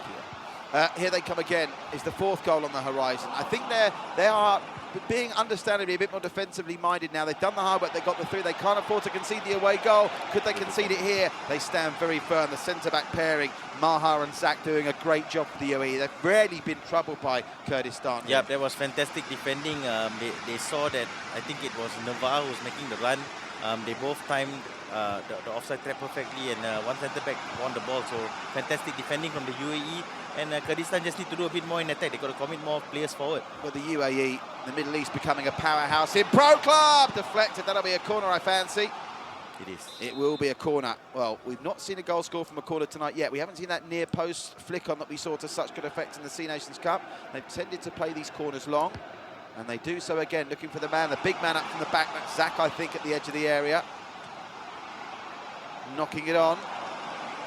Kurdistan are shell-shocked here, and I wonder if you're Kurdistan, do you say, right, we can't afford to let this get any worse, let's just take 3-0 and see if we can perform a miracle in the second leg, or do they have to show ambition? They have to show ambition, and they have to get at least one away goal. Even that, I feel, wouldn't suffice, but they have to try and get one away goal. They're the world champions, Nitin. If they got one, you'd fancy they could beat UAE 2-0 with the home advantage. I mean, you must give me this. On what we've seen so far tonight, and I know we have a fun and games going back and forth over it, home advantage does appear to account for a lot, doesn't it? Tonight! And it nearly counted for a fourth goal there. There's something about the home advantage, even if it's with the server and the connection and the lag. Yes, because the distances between the country are greater than the C Nations Cup. Yeah, it's more towards the servers and the lag rather than actual home advantage. If you know what I mean. But that's part of home advantage, isn't it? I get what you mean. Shout out to Milan, who's giving the cheering on for Kurdistan. Milan, they need all the help they can get from you at the minute, sweetheart. 14 minutes to go till the 90 are up. I say sweetheart, it could be a bloke. The picture's quite blurry. I do apologise. I'll call you mate again, just in case sweetheart's a bit too familiar. Don't get the wrong idea. Here come the UAE. Can they get the fourth goal that would now surely make the second leg redundant? Not the most convincing clearance, that. And they had to get rid of it in the second phase. It's a first half that gave us 3 goals, a second half that so far has given us none. And the UAE still, for me, dominating this game, though not to the extent in the second half that they did the first. It's been a very toothless display here from Kurdistan. I think they'd be very disappointed as well. They haven't troubled the UAE keeper at all. Yeah, well, interesting news coming through. Many thanks to Mustafa Mason, who says the Kurdistan server is in Western Europe, so they've got very bad lag. So that, of course, does now make the second leg very interesting. Bearing in mind that will be the problem that the UAE face, and of course, if they get a goal here, I think 3-1 with a better server at their disposal might help them, because of course if their server's in Western Europe, then the disadvantage is going to be firmly in the UAE's court for the second leg, is it not? Yeah, definitely. So Kurdistan could be, could have a huge advantage. Oh, the world champions to get one back. What a save! What a save to preserve the 3-0 advantage. But it's not over yet. Kurdistan, this is more like it from the world champs, but they still can't find a way past. Shout out to Oblak with that great save for the UAE. That's the save of the night so far, Nitin. Yep, a fantastic save, especially in the 80th minute when your side really needs it. The keeper has pulled off an absolute blinder there. Fantastic stuff to keep his side 3-0 up. Keeper at the other end, I thought, might have to do some work. But Kurdistan, well, I don't know whether the server suddenly improved for them, but they now appear to be getting their World Cup champion groove on. They're running out of time in this first leg, but there are signs of life. And if what Mustafa says is correct, it could be a very different story when we would go back to the Franco Harari football stadium. Certainly, we've seen Kurdistan for the second leg. We've seen big margin victories in second legs before, so it wouldn't surprise me. But having said that, UAE have looked rather comfortable in this game. They've probably Oblak has had 2 saves to make. 4? Thought for a minute they get the shot away. Now we're into time added on. How much of it? It's in just the 2 minutes. I think both teams now. UAE will probably know this information that we're getting about the Western Europe server, and they, of course, will treat that with a bit of trepidation themselves. It's going to help them. A goal right at the end here would really do the trick if they could get a 4th. Just keep it, man. Well, that's well done, UAE. A Fantastic first leg. First half UAE performance, capped off by a great goal from Pepsi. Lionel Pepsi has given Kurdistan, the world champions, a lot to do. But if news of that server is correct, Nitin, have Kurdistan still got a chance of turning in this round? It's hard, but it's not impossible, is it? It's not impossible. 3-0 is achievable in FIFA. Even 4-0 is achievable, but it's going to be very, very tough, considering if UAE get one away goal, They'll need 4. UAE, if you are watching, please do let us see this match highlights, because that first goal in particular, I want to get a look at. Really was fascinating. I mean, it came out right out the blocks. I mean, the first 2 minutes in FIFA is what, like the first 40 seconds, not if that of the game. Less than that. It's less than 10, that. 15 seconds. You're talking about probably a minute into the game, and Kurdistan are 2-0 down. The key stat there, just the one shot on target for Kurdistan, saved brilliantly by Oblak. Here's the performance charts. Let's get a look at the highlights if we can, guys. Here we go. Let's have a look at this early goal, Nitin. I mean, let's have a look at it again to see if the optical illusion we believe that was an offside decision was actually correct in being given not as offside. This angle's not going to show us, is it? He looks on though. He was in line with the last defender, the tall defender at the back. Well, if he is onside, he's timed that run to absolute perfection. Can't really criticise Mohammed in the Kurdistan goal. He had to commit there, but once he got the head to it, it was just a question of making sure it was on target, and it was the goal that really rocked Kurdistan early. And they doubled the lead inside 5 minutes, Nitin. Yeah, that was Ali Raki with the header, and the second goal here is from Khalid, the left winger. Unlucky here, Kurdistan. A very lucky bounce, I have to say, but Khalid was alive to it. He was a fox in the box. On the swivel, a fantastic volley, 2-0 to UAE. And what about this from Lionel Pepsi to make it 3? This was my favourite goal. Look at that. Left foot Biote. Yep, a great first touch, and Messi, like, you know, if you want to put it that way, a fantastic finesse effort into the corner. No chance for the keeper. 3-0 to UAE. Kurdistan have everything to do here in the second leg. The VPG World Champions might not make the final here in the Asia Cup. Well, we've already Asian seen Cup. the VPGC Nations winners make the final. They will be taking on, looking at the UAE, or can the world champions prove their mettle, the VPG world champions Kurdistan, and turn this round? Guys, we're looking forward to this one. The good news is it's coming up in less than a couple of minutes' time. Stay with us. We'll take a very quick break, and then we'll bring you back live into the OnePlay eSports Spectrum for the second leg of our second semi-final. UAE leading Kurdistan, the world champs, by 3-0 with 90 virtual minutes to play.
Welcome back live to the West Wing of the OnePlay eSports Spectrum. We have just got 190 minutes of virtual football to bring you tonight. We've already seen Malaysia overturn an incredible first leg at the King Fahd Stadium in Saudi Arabia, where they were dominated, they were bossed, they were bullied, but they only conceded 1 goal. And when they took the Saudis back to the Bukit Jalil, it was a performance for the ages from Rivox's men. They took the second leg by 2-0, and they went through 2-1 on aggregate. And they will play the winners of our second semi-final, where we've also had one leg that was also something of one-way traffic. UAE coming out on top against Kurdistan by 3-0. Those goals all coming in the first half. The third, an absolute beauty by Lionel Pepsi, a.k.a. Totti. And that's his 8th goal of the competition, Totti. He's just 2 behind Gilman in terms of the leading goal scorer in the competition. But we did have some good insight, and it's great to interact with the followers here on the OnePlay eSports Facebook page. Khalif is there saying we're on our way to the final. I do apologise. So many of you commenting on Facebook with your Arabic names. If you want us to give you a shout-out, just type what we can call you in English in the comments section. But many thanks for your input nonetheless. And that valuable piece of insight from Mustafa, who did tell us that the Kurdistan server is in Western Europe, and that would be to their disadvantage in the game we've just seen that was played in the Zayed Sports City Stadium of UAE, but will surely be to their advantage at the Franso Hariri Football Stadium, which is where we're going very shortly. They're world champions. You don't win a world championship with VPG without being very good. Are they good enough with now the server to their advantage to get at least 3 goals? And that's what they need. They need at least 3. 3-0, we go to extra time. They concede 1, then they've got to score 5. I would say they are good enough to win 3-0 or even 4-0, but As soon as they concede one, it's over, basically. They're not going to concede 5, UAE, are they? I don't think UAE are going to concede 5. They look pretty solid at the back. The UAE, they look like they have a good threat going forward Shout as out well. to Zach at the back. He was an absolute man mountain, wasn't he? Zach at the back. Yeah, Zach at the back. What a man. Even the goalkeeper, Oblak, had a good game as well, I Yeah, have to one say. great. So, well, he only had the one shot to save, and he saved it. Yeah, but he was brilliantly. everything else he did. He was comfortable. You know, even with Kurdistan putting in crosses, he was always alert to it to get to it first. So full credit to that whole back line who gave the stability for the attacking players to go on and do what they did. If you're Malaysia, who do you want to play in the final? UAE. Definitely. Yeah. Even bearing in mind with that first 45 minutes. Yeah, because you know when you play the world champions, you kind of have you go into the game thinking, oh my god, we're going to play a really tough side. But if you go, UAE didn't think that. no, yeah, exactly. So full credit to UAE for their mentality in that first game, especially in the first 5 minutes. I have to say, if they hadn't got that 2 goals in the first 5 minutes, I think the scoreline could have been very different. Interesting comments coming in here. We've got Kamanji Hamid, who says UAE is Barcelona, Kurdistan is Liverpool. We've also got Mansour saying Kurdistan can do it, and Mansour seems to know his stuff. I believe We've got so. Hidiat at Yoshinyao cheering on Kurdistan. Mohammed Majid is up with Kurdistan. And Aziz Yassin says, so if UAE score 1, Kurdistan must score 5. That's correct, because that would put them 4-0 in front of an aggregate, but with an away goal. So if it finished 4-1, Yep. then they would go through on the away goals, rule the UAE. That's why the first goal in this game is also important, because if the UAE can start the second leg like they started the first, this game could be over inside the first 5 virtual minutes. That's why. Ahmed Al-Karabi saying, let's go the UAE. Let me check in with Tournament Director Yusuf, wearing a stunning T-shirt tonight. I'd like to bring him on air, actually, to show everyone the Hey, T-shirt. Yusuf, come here. Yusuf, what's the situation with kick-off time for the second leg? 2 minutes, I'm being told. 2 minutes. We didn't get a chance to put the team lineups up. Is it possible, Vic, to put those team lineups now, just so we can put some names up there and give Nitin a chance to analyse what we saw? There we are. Let's go full screen with this, Nitin. Very quickly while we wait for the loading phase to be ready. We've already obviously seen these guys in action, but the standouts for UAE, no question, those 2 wingers. We've got Lionel Pepsi Totti, and we've got the right attacking mid and the left attacking mid were absolutely sensational. Yep, the attacking foursome were amazing. Having said that, I thought the whole team did well. The defense gave the attackers the stability to go on and do what they did. So fantastic overall effort from the UAE. Very disappointing from Kurdistan. Hassan and Nova up front, they have a combined total of 10 goals in the tournament. So we would have expected more from them. I believe they only had 1 shot on target at the end of the first leg. So very disappointing stuff from Kurdistan. But as one of our Mansour. Mansour mentioned, the second leg could be very different as Kurdistan have their servers in Western Europe. Will that become very apparent very quickly, the difference in the server? Will you be able, because I need you, as my expert analyst, I need you to pick up that within the first 3 minutes, otherwise you're not really doing first the job. 3 minutes, it'll be hard for the first 3 minutes. If they don't get the ball, it's hard for me to see. So if Kurdistan kick off and you see lots of one-touch passing and their close control seems really good, that's a sign of very little lag. So if we see that at the start, then Kurdistan will have good connection, and UAE are going to be in for a very, very tough game. I can see you got sweaty palms, so like everyone at home should be doing, and we're doing here at One Play Sports, realise you got to sanitise. Wherever you're staying around the world, please stay safe. Oh, that's a sight for sore eyes, isn't it? You'll beauty. We're about to cross live to what stadium, Nitin? Franco Hariri Football Stadium in Kurdistan. Can the Kurds, the world champions, turn around a 3-0 first leg deficit? We are about to find out. Do they do it, yes or no? No, UAE are in the final. It is Kurdistan in the yellow playing from left to right. UAE, who aren't in the final yet, but they have certainly got 1 3/4 feet in there now. They're playing in the white from right to left. And we straight away see, and you can tell early on, Kurdistan already not as forward-thinking as the UAE were with the start at home, but they certainly seem to be a bit sharper, don't they, Nitin? Yes, and I don't want to be irritate my friends from Kurdistan who have been commenting so nicely. All the best, guys. But in terms of who I have to predict, I do believe UAE have a good advantage here. Already the points are coming in. Mohammed Majid says, yes, we've got the lag. Good luck, Kurdistan, says Faisal. Tariq says, good luck, UAE. And Frank Lucas is watching with us as well. Hey, shout out to Frank Lucas. Very traumatic weekend for Frank Lucas. I believe he's had some legal troubles that luckily I'm told he's managed to resolve. So great to have Frank Lucas always getting in trouble. He's a law-abiding citizen, is Big Frank. Great to have him with us. An integral part of the One Play Sports family. So you've had 6.5 virtual minutes now. What's your summary on the situation with the lag? The UAE seem to be coping fine, don't they? Yep, the UAE seem to be okay, and Kurdistan seem to be fine. So I think in terms of lag, not seeing too much of a sign of lag at the moment. Mirza, shout out, says good luck. Don't say who to, Mirza. Who are you saying good luck to? To everyone, he's a nice guy. Kurdistan. They need an early goal here. An early goal, and you're going to start getting the UAE panicking, aren't you? But if the UAE can hold them goalless through the first 45 minutes, then Kurdistan have really got a mountain to climb. Yeah, then we'd have to see a blitz like how we saw UAE score the opening 2 goals. We'd have to see something like that for Kurdistan to get back into the game. That was calm defending from Yuns. He had me with my heart in my mouth there a minute ago for Kurdistan. Yuns Di Percy? Yes. Another throwback. I think it might be a different one from the old days. Because that'll be nothing to our friends in Kurdistan and the UAE. But you missed. Go back onto our back catalogue on the One Play Sports page. You missed some great Pro Club action in the C Nations Cup. And to be fair, I'm sure whoever wins this will be scouting Malaysia's performances in that C Nations Cup, particularly that demolition job of Singapore in the final that upset you so much. It did not, but you know, Yes, again, I was very happy to see egg smashed on the head at the end of the day. It was fun for me. So no problems that Singapore lost. I won. Thought I'd do that just to keep the you whole happy. world won.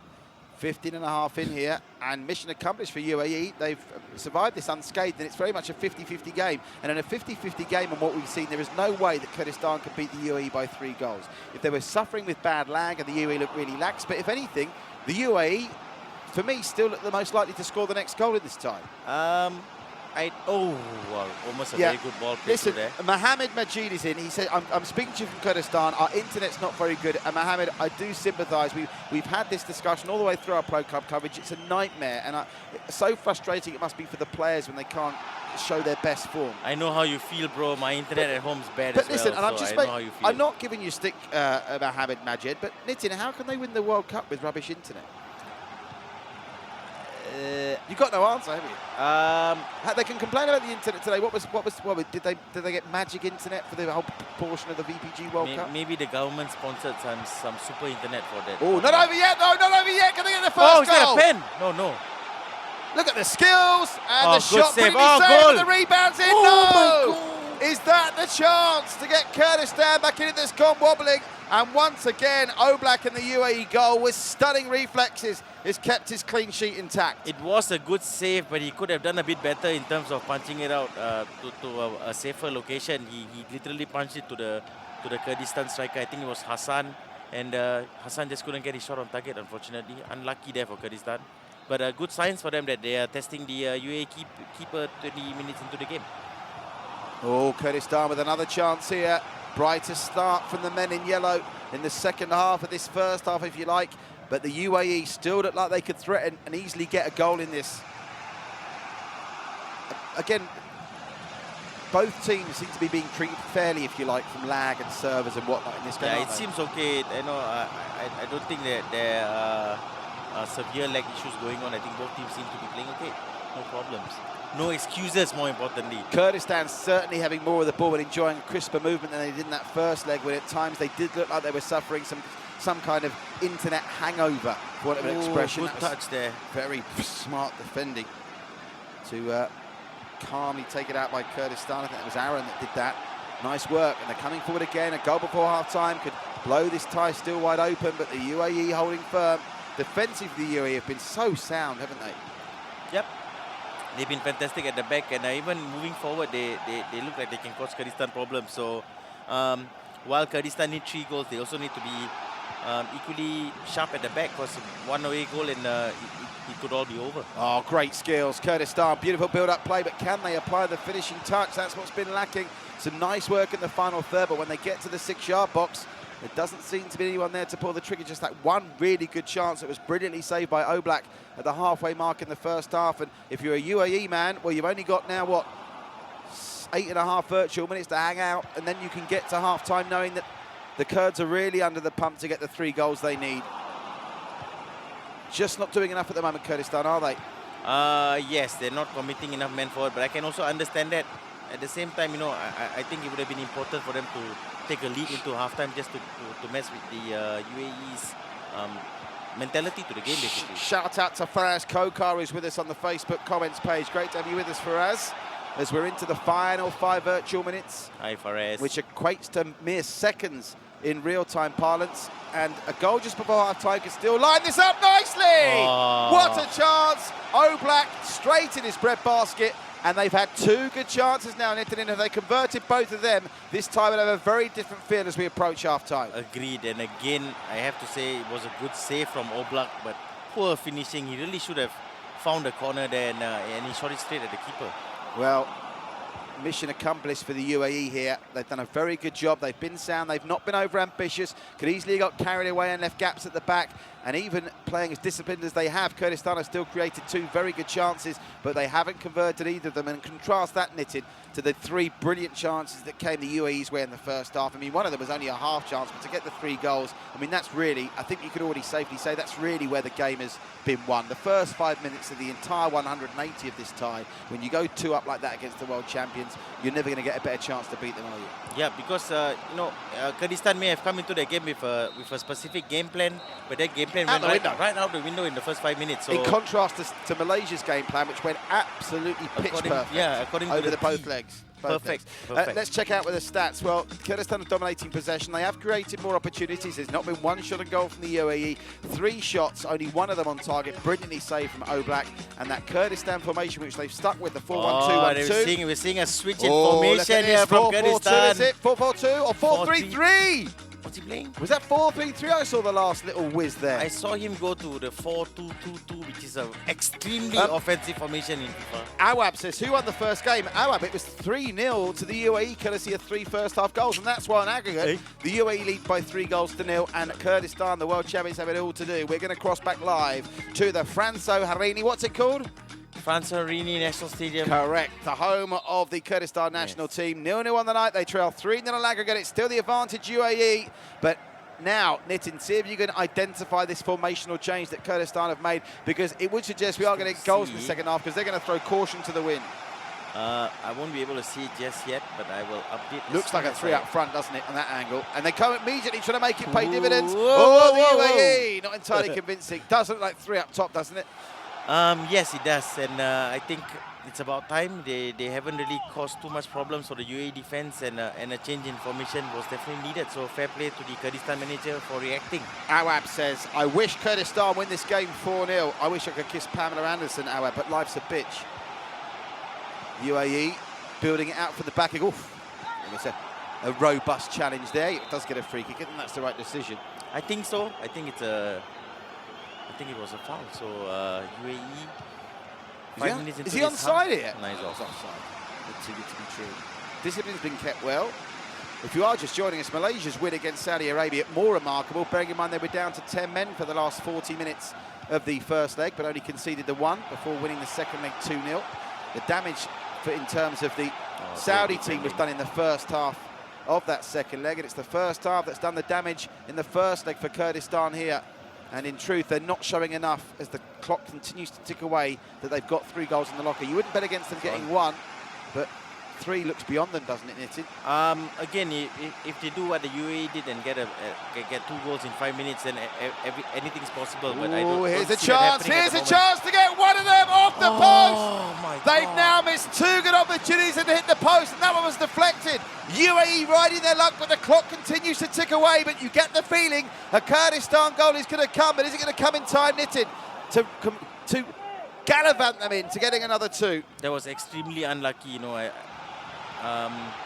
These things happen in FIFA. Sometimes shots that are supposed to go in just don't go in. And, another chance now. Surely they'll get the goal to get it interesting. There it is. What a finish. And it what has a turn. been coming. And this match is now open for business. It's now 1-0 Al Taliban with the goal for Kurdistan with 30 virtual minutes to go, which equates to 4 minutes of real time. They've got to get at least 2 more and, of course, not concede. And all of a sudden, UAE are in the back foot, and Kurdistan going to get a second in quick succession. Whoa! I thought we were going to see another 2 goals in 5 minutes blitz, but... Well, this is when you see world champions show their mettle, Knitted. There's enough time for them. They've got to get the second one quickly. And that's good defence in the UAE. Yeah, a bit on that goal. It was a fantastic goal. Great close control in the box. Found space. Smashed it into the keeper's near post. No chance for Oblak. And a well-deserved lead here for Kurdistan, but they've got plenty to do still. Yeah, still 25 minutes to go though, but UAE, any opportunity to get the ball at the other end of the field, they'll try and do. They misjudged that one. And of course, you've been in this situation, and if you're a UAE player now, does your mind go? Do you start to doubt yourself? Do you start to make bad tactical decisions? Because it's very difficult to know what to do now. Do you stick or twist? Yes, you see, we just saw two good examples of players losing their cool. UAE were cool, calm and collected in the first half, but now they're rushing their passes, they're picking the wrong passes. I can't remember the last time I saw a goal scored directly from a free kick, Nitin. I just scored one. Okay, but I didn't see that. Fair enough. They've played that one short, great ball! Ooh. Well, my oh my, we said it was a mountain to climb, Nitin. They've had enough chances here to score 5. Yes. UAE yet to have a shot on goal in this second leg. Yeah, it's been all Kurdistan. That tactical change we saw at halftime has paid dividends. Now, what do you do if you're the UAE in it? And you just try and get it to the corner flag and eat up some more time? They've played it very quickly. See, they're rushing things now, the UAE. They've been rocked by that goal, and they need to keep their cool. I get what you're saying now from a Malaysian perspective. You're watching this and thinking you'd rather play the UAE than Kurdistan. Kurdistan like a different proposition now that maybe the internet's back in their favour and they're coming forward again. When's the latest they can get this second goal to still have a chance of getting a third, Nitin, on what you've seen so far? I always believe you need about 12 minutes to score 2 goals, so I would say 6 minutes, yeah. And that's 6 virtual minutes, of course, which equates to just seconds really rather than minutes. They're coming again though, they'll be kicking themselves. Oblak's made some great saves for UAE, that's been the difference maker. They've hit the post. This game could be very different, but the UAE made them play in the first 5 minutes. Stay calm. And now, have they got that's well done. He's got the throw. And now we're into the final 15 virtual minutes. That is 2 minutes of real time. They got to get this second goal now. It's get busy or go home for the world champions from Kurdistan. Good play. Oh, good defending. The right back's done really well here. Well, it didn't necessarily equate, Nitin, when we did those other tournaments, but home advantage here. I'm sure it's going to realise itself in the final as well. Calm defending from Kurdistan. They just look much more composed. I mean, with that said, if we accept with lag and servers, is there an advantage for you for playing at home first or second? Because, or do you think it doesn't make much difference? I don't think it makes much difference, and we don't want to be giving teams, they'll be like, oh, I want to play the second game at home. By the way, just to say that, it's Malaysia that will be at home first in the final as the corner's taken quickly, and that's magic. The keeper gathers, of course, he tries to release it quickly. I'm not sure that's the cleverest play in the world when you're trying to run the clock down, but it's worked to their favours because that's out for a throw, and now there's not enough time for them to get 2 now against the UAE team who've looked strong at the back, Nitin. We saw UAE score 2 goals in 5 minutes in that opening first leg, but in my opinion, there isn't enough time now. Kurdistan can get 1 more to make the scoreline a bit more respectable, but I don't think we will be seeing them in the finals. On another day, Kurdistan could be 4-0 up or even 5. It's not happened. Are they going to get 1 back to make the last 5 minutes nervy? They are not, and the UAE now could surely play this to the corner flag. They've got to try and get to the corner here, and that's what he's doing. Down the clock. Yeah, that's what he's doing. He'd be mad to try and get across. I mean, this is very intelligent play. Is he offside? He's onside, and that would have been the game set match if they could get the shot away there. As it is, they've made the Kurdistanis concede a throw, and that really is that now, Nitin. There's no way back from now, is there? Yeah, but nice to see the UAE, not trying to waste time. They're still trying to get a goal, showing good respect to their opponents here. Oh, look at that. Skills to pay the bills. Runs into the brick wall, though. But Kurdistan, well, you can tell they don't believe themselves they can do it now, Nitin, do they? Yeah, time's up. They've got barely a minute and a half here left, so not much time for Kurdistan to do anything, but the UAE have sealed their place into the finals. Congratulations to the UAE. They've been fantastic over the 2 legs. And you've got to say, on the night, the 2 underdogs have won, which is incredible, isn't it? Because Saudi Arabia were big favourites against Malaysia. Kurdistan as world champions were big favourites. UAE have been underdogs in nearly every game they've played, and they've won every game that's mattered that they've played, and they're going to find themselves in the final against Malaysia. Not many people would have picked Malaysia against UAE as the final for this competition when we made that draw all those weeks ago, Nitin. Yeah, even today I had picked Malaysia and Kurdistan as the final, but the UAE have proved me wrong. They've been fantastic over the 2 legs, and it's going to be a really fun final, Malaysia versus the UAE. Yeah, that's next Saturday at 11 p.m. As I speak, Vic is updating the bracket, and we'll just give you a visual reminder of when you can catch us back in the west wing of the esports spectrum for that final. Is there going to be a late consolation goal here for Kurdistan? Oh, good defending. Not again. quite, and they may get 1 more chance to have a shot on goal, but they won't get 2. The next time the ball goes into neutral territory, our virtual referee will blow his virtual whistle to blow for full time at the end of this virtual second leg in the VPG Asian Cup 2020. Congratulations, And the United UAE! Arab Emirates have done it. A stunning first half performance at their own stadium at the Zayed Sports City has been decisive. Kurdistan improved vastly in the second leg. They hit the post. Oblak made some great saves for the UAE, but I think on balance, as you see Pepsi there, who's now moved on to Totti to 8 goals for the tournament. That goal right before half-time in the first leg ultimately killed Kurdistan off, didn't it? Yes, but again, it all boils down to that opening 5 minutes where Kurdistan were not sharp enough. The UAE came out all guns blazing, pressing from the start, and in a blitz they managed to get 2 goals. So I think that opening 5 minutes has defined this tie in general, and it has seen UAE progress to the final. We'll get another look to see that goal that came on the hour mark, and at this stage when that goal came on the hour mark, there was enough time, but I think they'd already hit the post by that point. Oblak had already made 2 great saves. I don't really believe they thought they could do it even when they got this goal back. I think he should have scored there. there. That was the chance in the first half, wasn't it? Yeah, that was Oblak with a good save initially, but his rebound could really have gone in. This was the goal. Great finish. Fantastic stuff from Al Talabam. Al Talabam, love the celebration. What's that celebration called? Bafatimi Gomez Pentacrawl. That's what I call it at least. Tariq says congratulations to the UAE. Well played Kurdistan, says Ahmed. Some nice comments. Yeah, fair play. You know, Kurdistan, they have represented their country fantastically here. You know, world champions. Kept going till the end, kept trying to get that second and third goal, but unfortunately it wasn't their day today. It certainly wasn't. Congratulations though to Malaysia and UAE. Both may have started slight underdogs, but they've both gone through on merit. There's maybe you could say a hard luck story for Kurdistan in terms of the complaints about the internet connection in the first game and the fact they hit the post. And Oblak made some great saves, but I think the worthy winners have come through tonight. Yep, agreed. And yeah, agreed, man. It's been fantastic from the UAE and Malaysia today. I think both teams are deserving of their place in the finals. Right, well, time is now coming up to 1:45 in the morning, Sunday morning as it is now, Singapore time, GMT +8. There is Vic. Great work from Vic and Travis, our tip-top production team tonight. Giving you the confirmation of our final after Saudi Arabia went out at the hands of Malaysia. An incredible upset. Malaysia coming from 1-0 down in the first leg to score 2 first-half goals in the second to see off the Saudis. And the big headline story tonight, congratulations to the UAE. The team that continue to surprise. They went through 3-1 in the quarters. They're through 3-1 in the semis. This time, they add the scalp of Kurdistan to Hong Kong. And, of course, Kurdistan, as the reigning VPG World Champions, will be distraught. UAE take on Malaysia. You can catch that live with us next Saturday. We are with you at 11 p.m. for the first game at the Bukit Jalil. And then the second game will be at the Zayed Sports City at 11:30, in where we'll crown our champions in the biggest Asian VPG international tournament there's ever been for VPG, the VPG Asian Cup 2020. Now, before we go, a couple of bits of housekeeping. Many thanks to all our friends all over the world commenting on Facebook. Always remember here at One Play Sports, we're about LSFC. What does LSFC mean? Tell them, Nitin. Like, share, follow, and comment, and especially please follow the One Play Esports page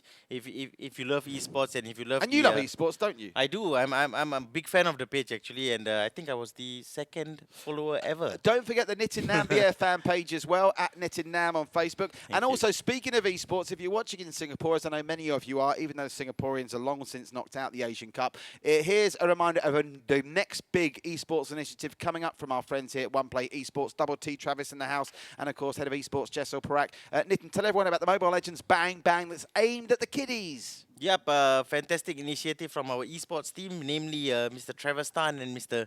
Jessel. Yeah, so we've got a Mobile Legends Bang Bang tournament coming up. Starts on the 8th of August. Organized by Skoga and the Esports Academy. So thank you guys for your support. We've got 3 teams already signed up. Looking for another 13 more, 16 slots in total. 3 teams that have signed up are Dei Secondary, St. Patrick Kinghorn Secondary, and Bukit Batok Secondary. What school did you go to? I went to Woodland Secondary. Why did you get Woodland Secondary? I'm going to get in touch with the teachers there, although they don't really like me. I'm going to get in touch with the teachers there, and hopefully the 4th team will be from my alma mater. I'm pretty sure there's probably still posters of you outside the school at the security gate saying, They're don't like, let this guy in. banned. Many thanks for you to joining us. What a great night of FIFA Pro Club action it's been. Must give some thanks, not just to the notorious Nitin Nam for his usual fantastic insight and analysis. Double T, Travis has been in the house. Great to have him here. Of course, the main man, Vic, without whom this couldn't be possible from a technical standpoint. He's been brilliant. Get well soon to Sam. And, of course, the last word should go to our esteemed tournament director from VPG. Worst T-shirts in the world, but the best friend you can ever wish to meet, Syed Youssef. And if you want to be involved, if you like what you've seen tonight and you want to get involved in the Pro Club Fund, make sure you visit the VPG Facebook page as well. A fantastic global organisation that's leading the way in all things Pro Club. From Nitin, myself, stay safe, stay well. Realise you've got to Send so much. I know, you can never have too much sanitisation. Yes, we will see you next Saturday, 11 p.m. for the big final of the VPG Asian Cup 2020. Will it be East or West, Malaysia or the UAE? We'll find out next Saturday. See you then.